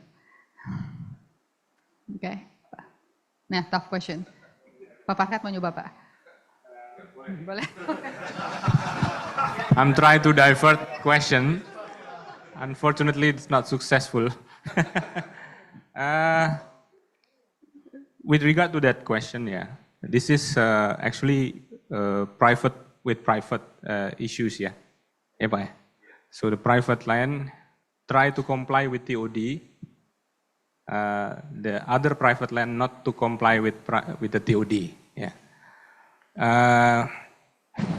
What I meant by not comply with the TOD, meaning that they are not complying with the master plan of the area, urban design guideline. Yeah. Now, if you ask me in MRT TOD, Pak, in the MRT TOD. That's why we say the TOD in Jakarta right now is trying to be as a vehicle or the tools for the government to manage their spatial plan. And therefore, it's follow the spatial plan regulation, which is the lowest regulation. And therefore, the Jakarta government give a grant the TOD operator, the urban design guideline, the authority to give the technical recommendation, which is this technical recommendations for the development of the building or whatever it is going to be developed over there, which is then the permit will be given based on that by the government of Jakarta. That is the rules, yeah, the process and the rules, yeah. The question then, in one cases, yeah, which is we haven't found it yet up till now because our TOD area quite massive in terms of total area that we manage. If there's any possibility that in one area the private land not comply with the urban design guideline, and the other one try to comply with the urban design guideline, of course we have to go back to the regulation that manage the TOD. What is allowed, what is not allowed? What is incentive, what is disincentive? I believe there is some incentive and disincentive that can be considered by the Jakarta government. Of course, the ultimate decision will be the policymaker, but for those who are not comply, can be disincentivized. For those who comply, can be incentivized. Now, the incentivification and disincentifications, we believe this will be the let's say, proper mechanism. For example, if you comply, Pak, you may be able to get the land and development tax reduction, for example. That recommendation can be given. On the other hand, for those who are not, can be disincentivized from the tax point of view. From many, including for those who are complying, like building, they can get the benefit of not having a parking lot as much as it should if they are not in the TOD area. Because it's TOD, it's transit oriented, right? That's a huge incentive for the developers to not develop a basement as big, as much as possible. You can compare that in terms of the value, in terms of the feasibility. That's really matters. So there are many. For example, the access, from station to the area. That's also considered a physical incentive and physical disincentive, for example. Those kind of things, I think. So in the end, it's not only physical or design, and you're right, social aspect also play a role, and incentives, disincentives also play a role. With this incentive, many will come and want to invest and want to apply the TOD principle, ya Bu ya. I think that is my best answer for this situation, and it is big possibility, Pak, to do that in Jakarta, because the regulations have already said so. Thank you. Makasih Pak Farhad. I also like to thank everyone who has contributed and being here for this TOD Forum. I believe it's been very engaging, very enlightening. I learned a lot, all three of you. I learned a lot also for our development in the next future, something to look forward to. So thank you to the panelists. I'm going to close this panel session. Michael, Kano-san, Colin, thank you so much. All right. Ladies and gentlemen, please give big a round of applause for our speakers and also our moderator for this panel discussion. Boleh tepuk tangan yang paling meriah. Mohon tetap di tempat. Yes. Please stay for a while because we have something special, a token of appreciation. Bapak Farhad, kami boleh bantu untuk menyerahkan token of appreciations untuk para speakers kita. Boleh ke tengah Bu Wendy dan Mr. Colin, Mr. Michael. Please, yes, get close here. Thank you very much for your insightful. Mr. Colin. Mr. Colin, yes.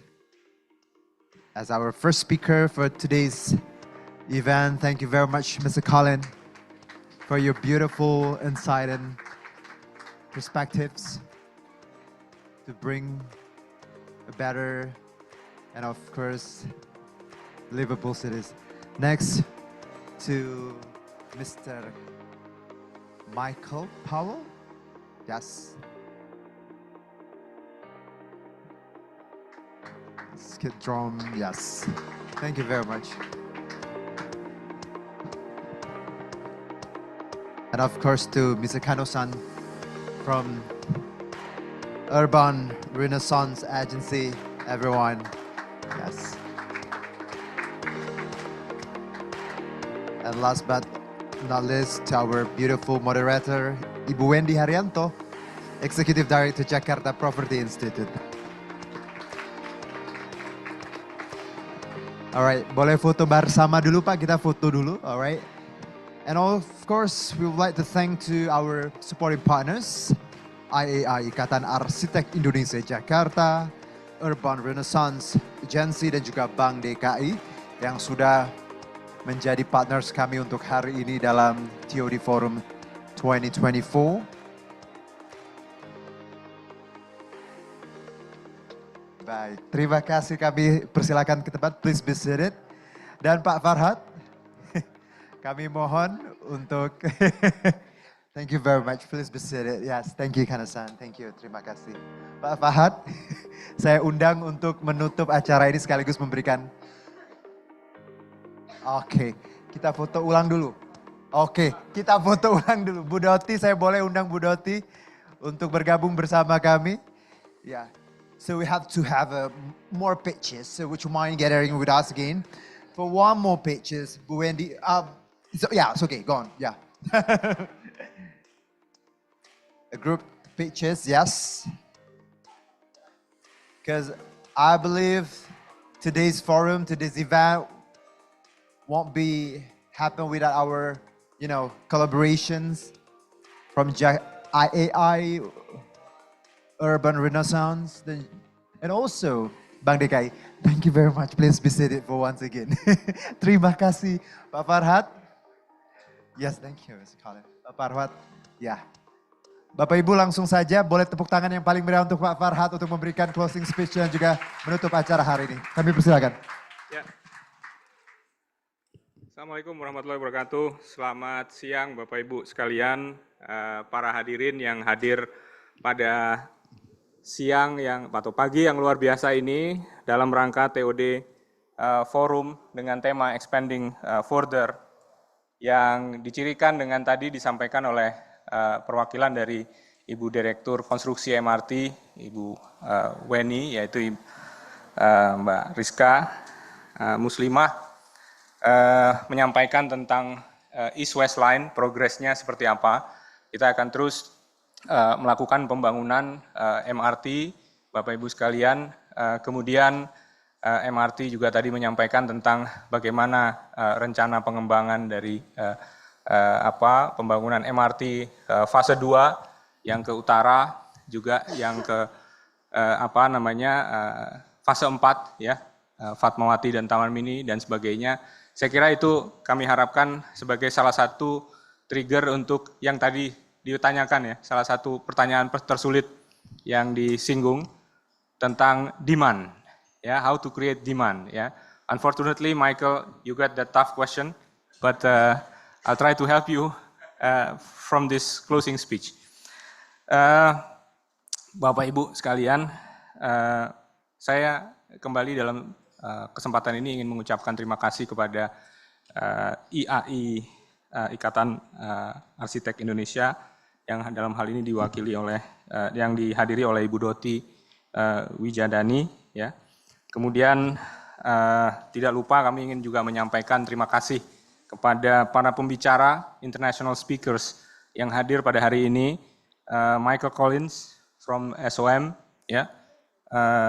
And Colin Wars from Foster and Partners, and Junikichi Kano dari Urban Renaissance, yang kami harapkan dari diskusi tadi kita mendapatkan banyak pemahaman baru, pengalaman baru, pendekatan-pendekatan baru dalam pengembangan kawasan, baik kawasan TOD maupun kawasan lainnya ya, kawasan infrastruktur perumahan gitu ya, dari pengalaman-pengalaman di luar negeri dan strategi-strateginya untuk kebaikan Kota Jakarta.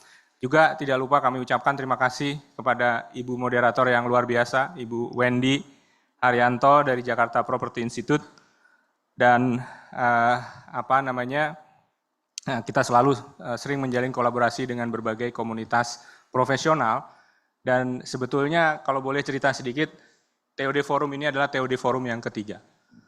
TOD Forum yang pertama kita memiliki tema lebih kepada memperkenalkan. Sepertinya saya tidak tahu, tapi sepertinya kita tidak memiliki forum di mana kita bisa mendiskusikan tentang pengembangan kota, gitu. Ya, dan MRT sebagai pengelola kawasan yang mendapatkan mandat dari DKI Jakarta, kami merasa penting ada forum seperti ini, di mana kita bisa saling tukar pikiran, saling mengupdate tentang progres dari proyek TOD. Tidak hanya punya MRT, tapi progres TOD semuanya, gitu ya. Di situ ada Pak Yoga dari Intiland yang salah satu yang banyak memberikan dukungan untuk pengembangan kawasan TOD di Lebak Bulus, ya, kemudian di Ben Hill gitu dan sebagainya. Jadi ada banyak sekali. Kemudian ada dari Pak Kwon tadi juga tentang pembangunan interconnection mall, gitu ya. Jadi forum ini sebetulnya kami adakan sebagai forum di mana kita bisa saling berdiskusi dari berbagai profesi dan berbagai kalangan regulator gitu ya, konsultan internasional, investor, dan lain sebagainya. Di tema pertama, kita lebih mengedepankan pengenalan forum ini, dan kita komit untuk menyelenggarakan setiap tahun. Di tema kedua, tahun 2023, MRT kita mengangkat tema What's Next for Jakarta sebagai bagian dari rencana pemerintah pusat untuk membangun IKN. Pembahasan-pembahasan yang menarik yang tadi disampaikan oleh Urban Plus, ya teman saya, itu juga sebetulnya diangkat di forum yang lalu, ya. Mudah-mudahan ini juga bisa menjadikan inspirasi. Dan tahun ini kita memilih expanding further karena ada sesuatu yang baru yang kita ingin sampaikan untuk menjadi mendorong geliat ekonomi ke depan melalui TOD dengan adanya pembangunan atau East West Line MRT yang baru saja diluncurkan atau dicanangkan oleh Presiden RI yang lalu, Pak Presiden Joko Widodo.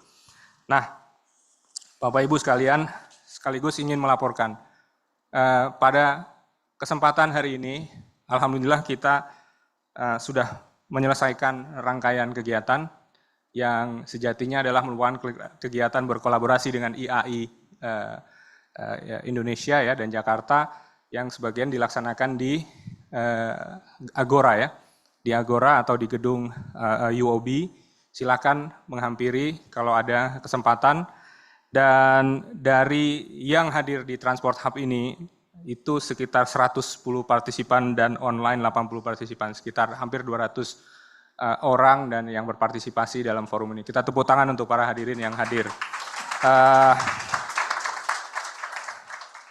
Dari sini kami juga akan menyampaikan komitmen kami bahwa TOD Forum ini sebetulnya MRT adakan dan MRT laksanakan tidak untuk showcase proyek-proyek MRT, tapi juga proyek-proyek TOD secara keseluruhan, tidak hanya dari MRT tapi juga bisa dari berbagai kalangan maupun misalnya land developer, private developer, aset pemerintah dan sebagainya. Jadi sebetulnya forum ini kami adakan untuk DKI Jakarta, ya, sebagaimana kami juga statusnya sebagai BUMD DKI Jakarta.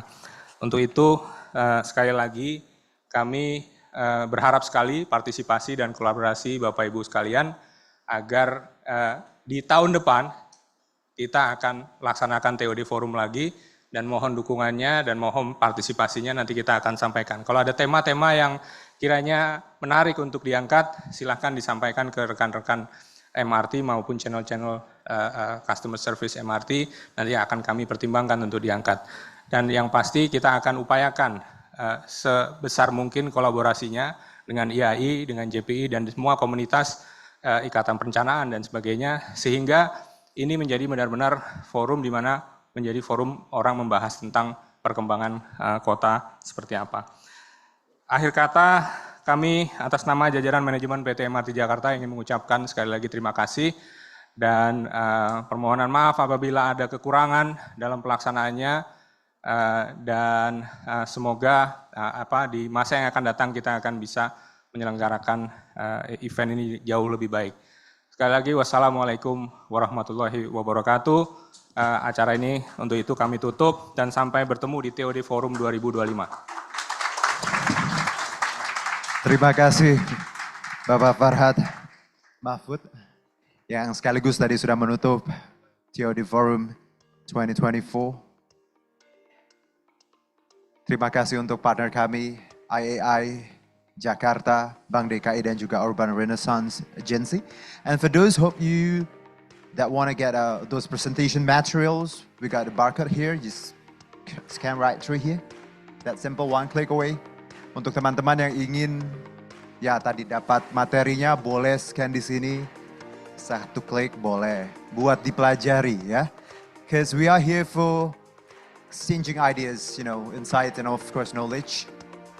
And what we got here, I remember one word one sentence about, it's not only about how long the line is, but also how far we could create a better future, better sustainable cities for Jakarta, for everyone. Can I get a big round of applause for MRT Jakarta, everyone? Alright. Dengan demikian berakhir sudah TOD Forum kami hari ini dan tentunya harapan kita semoga makin banyak perbaikan di segala sisi khususnya transportasi dan mobilitas di Jakarta. It's a good info, it's about lunch. Alright, untuk Bapak Ibu yang ingin menikmati makan siang ya, kami sediakan di Rasa Padu di lantai 3. Jadi silakan nanti vouchernya ditukar di bawah saat registrasi tadi sudah mendapat. Sekali lagi for those who are about to, to get lunch, some snacks or whatsoever, you can go to the 3rd floor, Rasa Padu restaurant. We provide everything, refreshment, everything, alright, to recharge your energy. Alright, that's all for closing this event. Can I get big round of applause, everyone? I'm Herjuno Shaputra Townsend, signing out. Thank you very much. Terima kasih, TOD Forum 2024. Terima kasih.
Dan dengan mengucap Bismillahirrahmanirrahim, pada pagi hari ini saya canangkan pembangunan MRT Lin Timur-Barat fase 1 tahap 1. Terima kasih. Assalamualaikum warahmatullahi wabarakatuh.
MRT